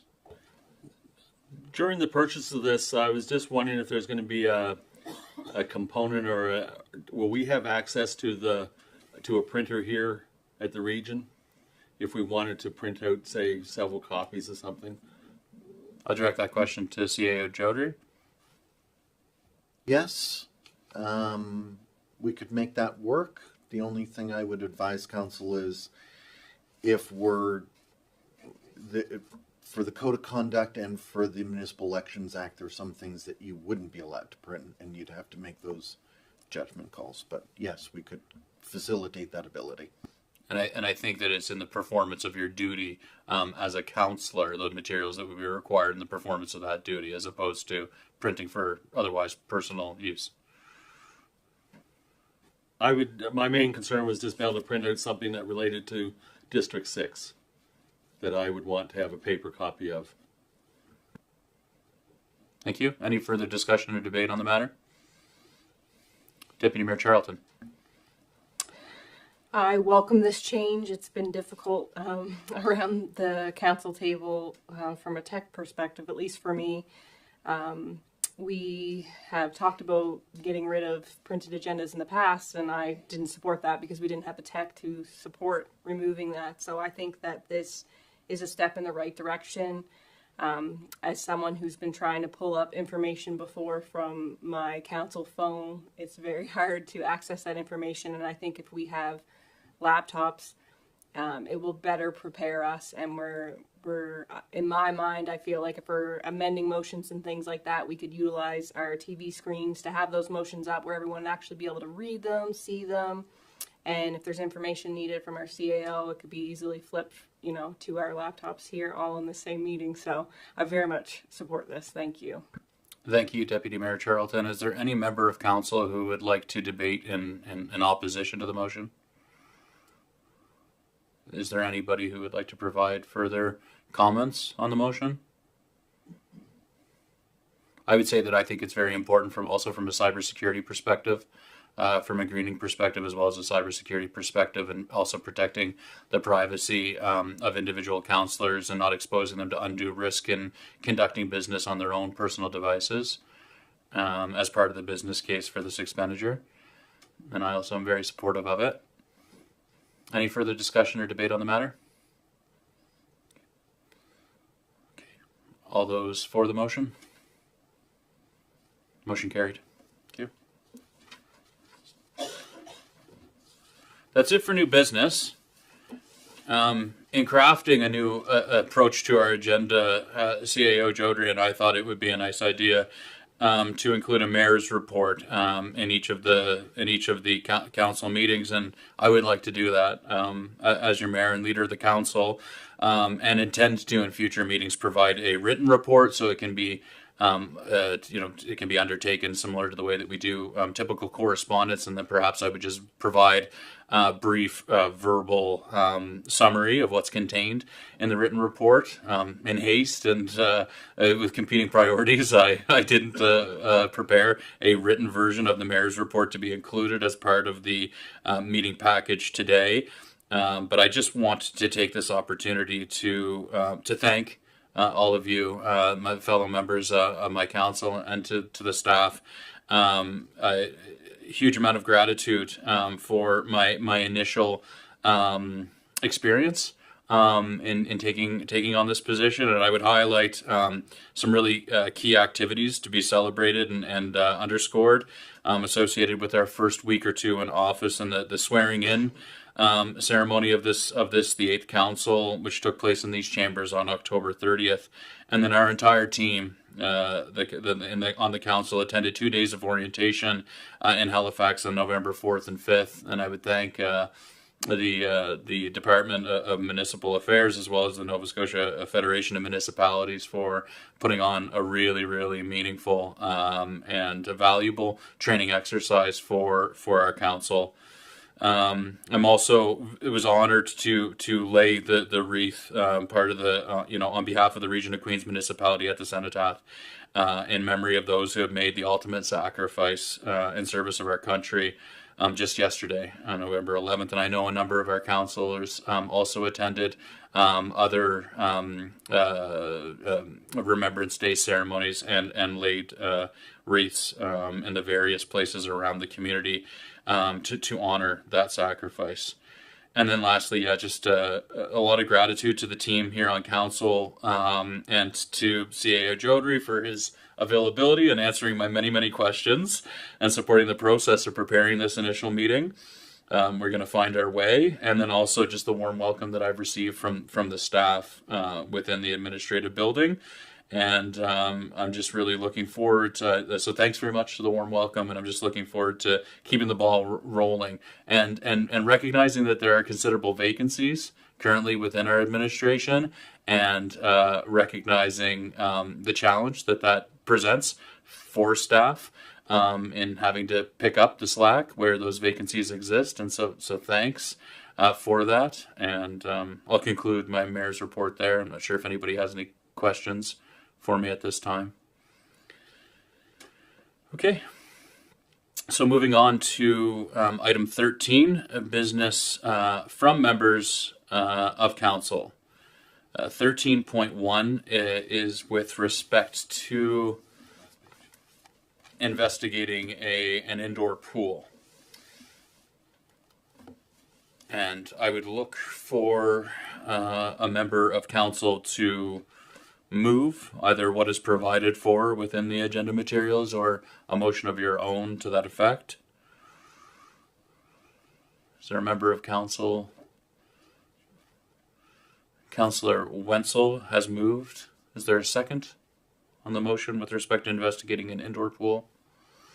Seconded by Councillor Jenkins, that the Council of the Region of Queens Municipality directs staff to prepare a report as soon as possible on the feasibility of shifting the current pool construction to an indoor facility, and that the report should include an analysis of key considerations, foreseeable consequences, and next steps required for such a change.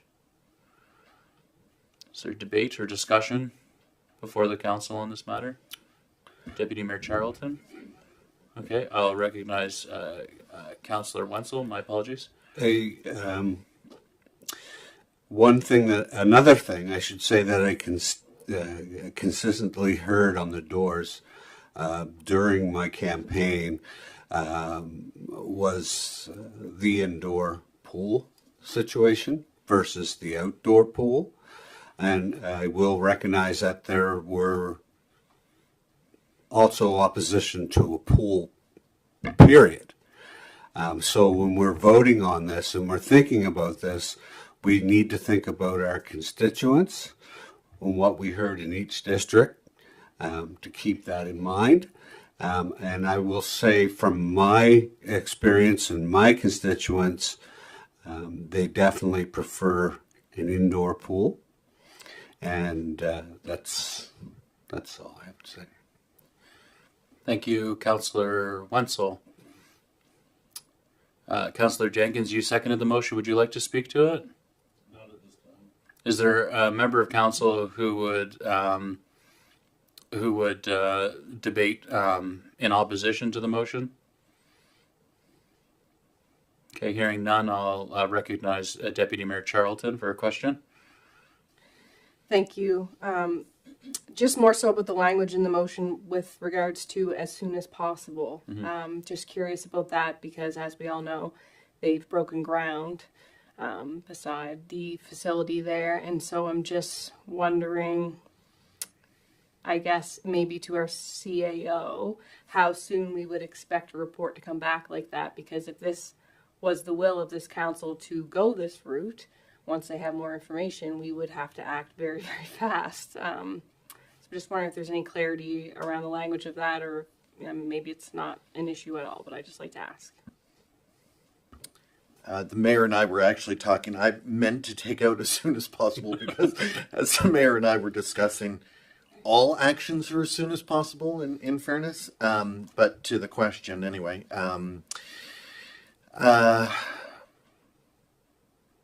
all the things you said are accurate, which is if there is going to be a change, probably addressing that sooner rather than later is probably the best strategy for a couple of different reasons. My hope would be to bring something back to council now on the 25th. It may not be complete. I may not have all of those pieces of information, but I will bring back as much as I can. Some of that may need to be discussed in camera.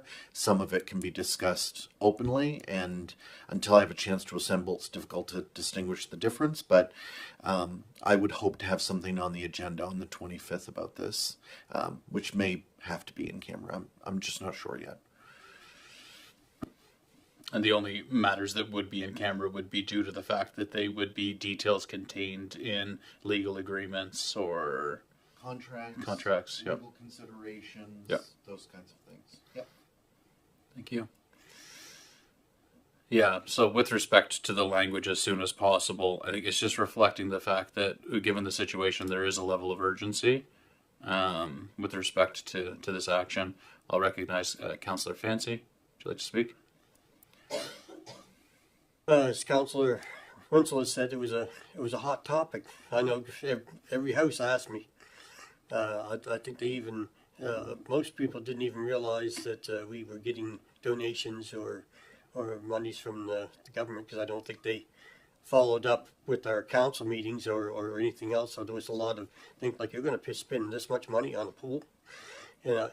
So with that, there's the people who don't want it at all, is it because of the cost factor, and they're scared of the taxes, to the people who think that this is where we have to go, to other people who definitely want an indoor pool. Mm-hmm. And I can say from the beginning, us as a pool committee that was set aside to do this, there was no question our number one priority was to have an indoor pool. Mm-hmm. So there's a lot of factors that brought us to the point of where we are today, or where we are.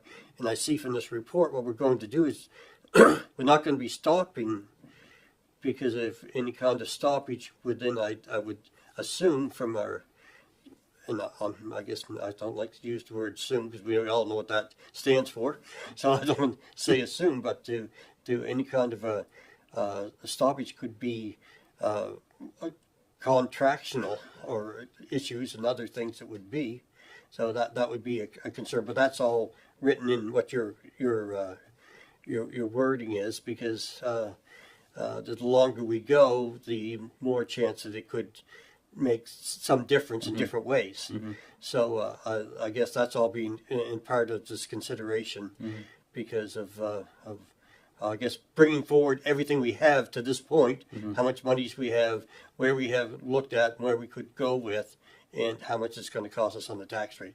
Because that was a big issue on the whole end of the other end, is that taxes is very hard to adjust to at this particular time. But anyway, I'm okay with having a report, but just wondering about the other ends of it.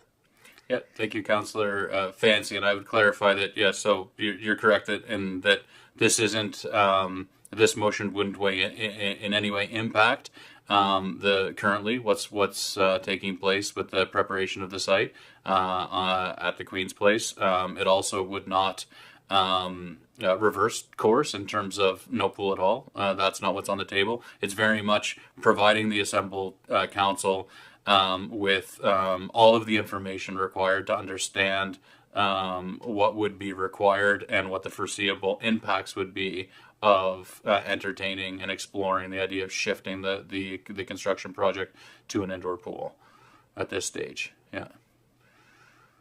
Any other discussion or debate on the matter? Councillor Romero? Yes, I do think it's very important that the new councillors have all the information and actually realize the conditions that we came to this decision. I think it's the key points as far as tax rate and what was in the donation letter as far as an indoor-outdoor pool, specifics around it. I think it's very important that they actually have an understanding of all the background information. Yeah, and I support this. Thank you. Thank you. Okay, thanks. Any further discussion or debate on the matter? Hearing none. All those in favor? Motion carried. Okay, thank you. So 13.2, with respect to scheduling and timing of council meetings.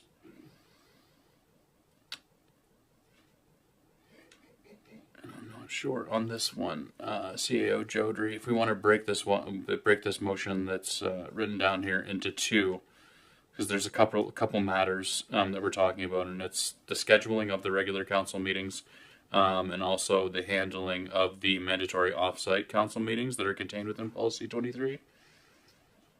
Yeah.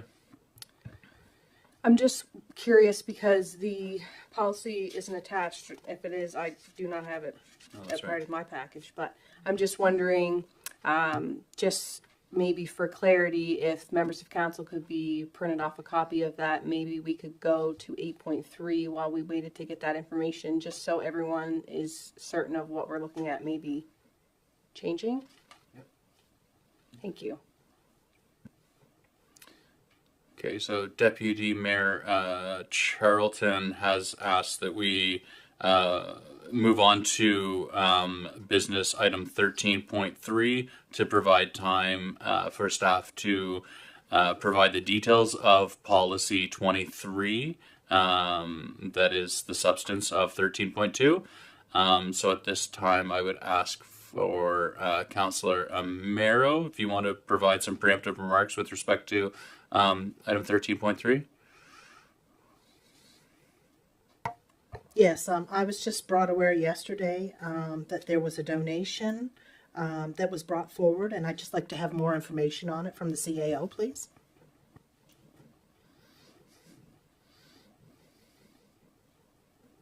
Just 1 second. Sorry, I apologize. What was the question? With respect to the donation that was received, just further information. Yes, we're on 8.3. I apologize. Okay. Yes, so just for council's clarity, we did receive a donation from the foundation. Unfortunately, it couldn't be on this agenda because we needed some clarity from our auditors with respect to some of the language in it and how to handle it and make sure that we're dotting our I's and crossing our T's. And so the intent would be to bring that back to council on the 26th now that we have that clarity from the auditor's perspective about some of those things.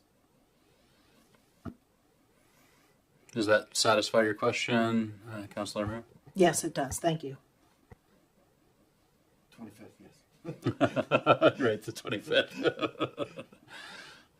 Okay, so we are awaiting the details with respect to policy 23, which, yeah. If I could. Yeah.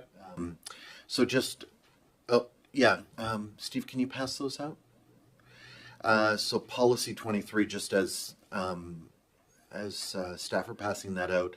So there's two different pieces. There's, you'll see in the policy, paragraph 4 of the policy says that council will hold bi-monthly meetings, except that there'll be 4 meetings off-site.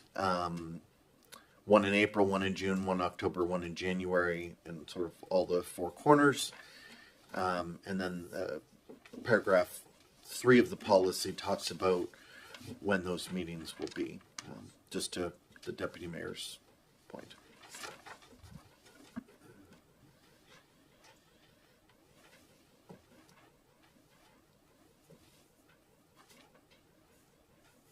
So I believe that the motion they'd be seeking at this point would be to direct staff to amend policy 23 to remove the mandatory off-site council meetings from the policy.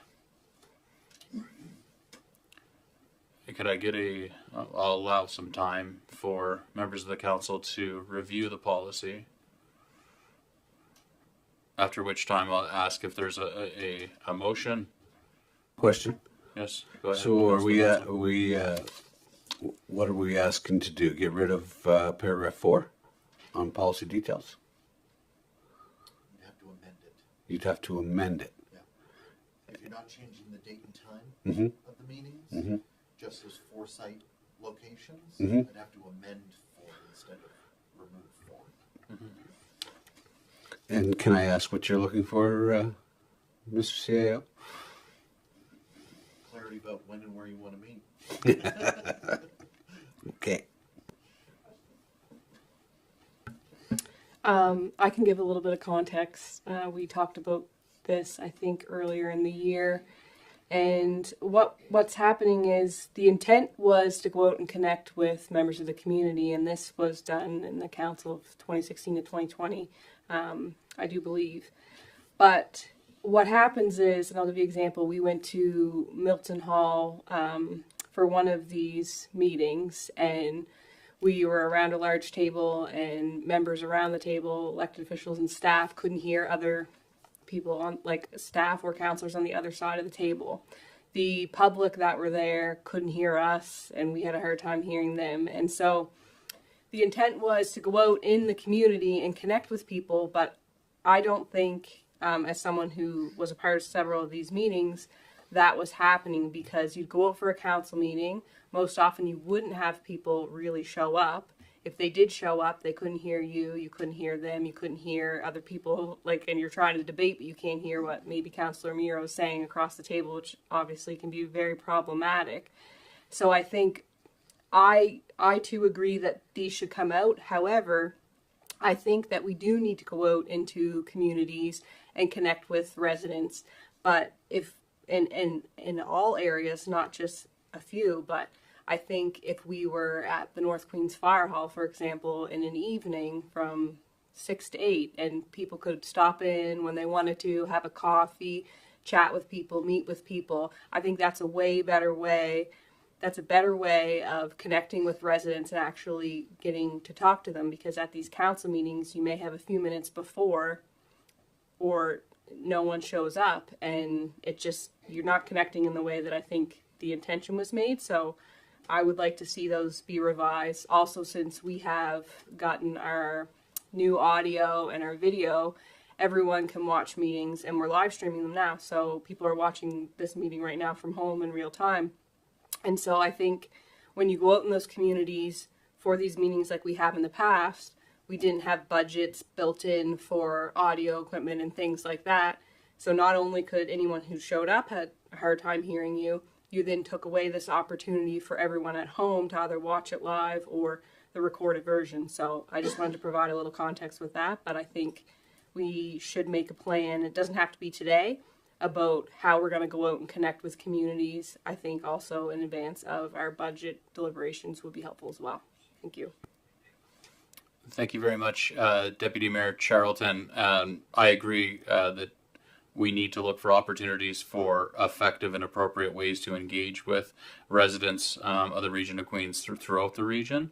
But I will draw us back to the matter at hand as it relates to the policy respecting regular meetings of council, and would ask if a member of council would move that we amend policy 23 to remove the mandatory offsite council meetings and effectively hold all of our regular meetings of council within the council chambers.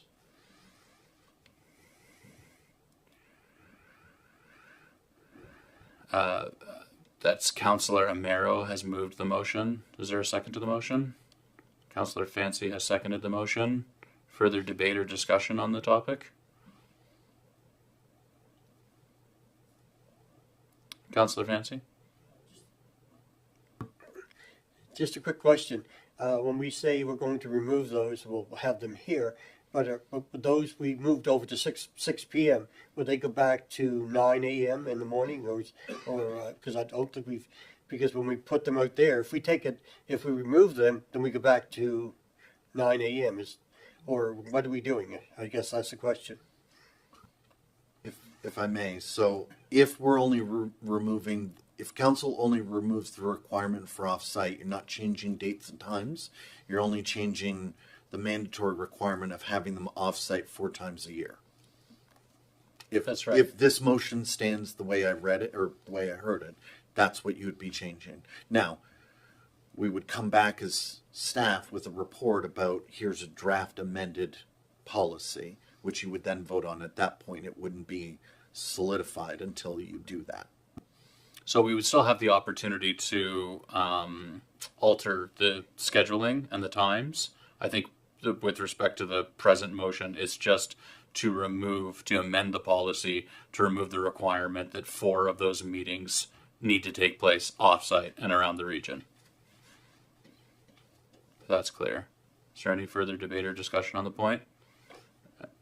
And I must say that I'm very much in favor of what Deputy Mayor Charlton has articulated in terms of finding other appropriate ways of engaging with our residents without holding council meetings throughout the region, for a lot of the reasons that were articulated by the Deputy Mayor. But again, I'll just put it to the council to see if there's any further discussion or debate on the matter. Deputy Mayor Charlton with a clarification. Yeah, I'm just wondering if you could clarify that, because I think maybe some of the language has changed a little bit, but Sure. I also would just like to add that it mentions respecting regular meetings of council, such as mandatory off-site council meetings and the time and schedule of council meetings. So are we, this would be an opportunity to reaffirm if everyone is okay with the way our council meetings currently are, because if it comes back and it's just that's drafted out and then we're asking staff to take something else out again, it's creating twice as much work for staff. So when we first came in on council, the meetings were only in the day. I was the councillor that put a motion forward to amend that so that people who worked through the day would also have opportunities to come and engage. So the way that I read that motion, it also respects in my view, I guess, the regular council meetings. And so I'm just clarifying that and also bringing up that we should just potentially hash that out now and then we can just move on from it and not have staff do it twice potentially. Sure. I think that's it's a good suggestion, Deputy Mayor Charlton. And so perhaps, and I don't think we don't currently have a motion on the floor. This has just been open discussion, has it not? No, Amiro, seconded by Fancy, and what I heard, might have heard it wrong, but that the Council of the Region of Queens Municipality directs staff to provide recommendations regarding potential amendments to Policy 23, such as removing mandatory off-site council meetings, and I think you stopped there. Okay. Is it okay that we take a vote on that motion and then discuss the matter of scheduling writ large? Okay. Is there any further discussion on the motion that's on the floor at present? Okay. All those in favor? Okay. Motion carried. And now I think to Deputy Mayor Charlton's point, I would ask the broader council if there is interest or a petition on behalf of any of the members of council to revise the way that the council meetings are currently scheduled, whereby it is the second Tuesday morning and then the fourth Tuesday evening each month for regular council meetings. Is there an appetite or an interest to revise, or has anybody heard anything from their residents as to petitioning for a revision to those hours and scheduling of our council meetings?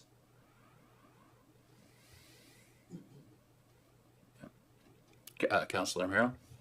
I would like to leave it as it is because it gives our residents an opportunity that work during the day, an opportunity to attend an evening meeting. So I think it's very in our best interest to leave it as it is. Thank you.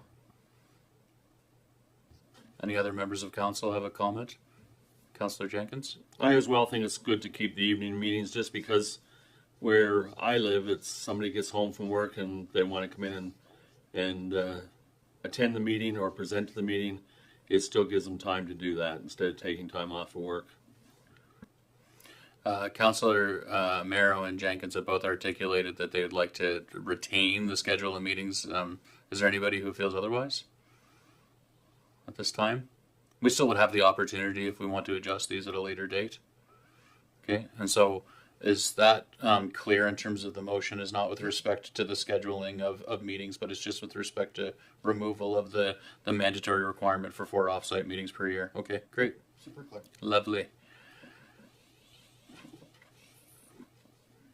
Okay, I believe, if I'm not incorrect, that concludes the matters for the public, and the remainder of the agenda is for a closed session. Is that right? Apologies. Is that it for the public meeting and the remaining matters of? I'd ask council to go in camera for us to talk about personnel, which is you need to make a motion to do that. Move or second or voter to go in camera. Okay. I will now look for a motion to enter a closed session. The members of council is moved by Deputy Mayor Charlton. May I ask someone to second it? Seconded by Councillor Carver. All those in favor say aye or indicate aye. Thank you very much. Thanks to members of the public for attending today.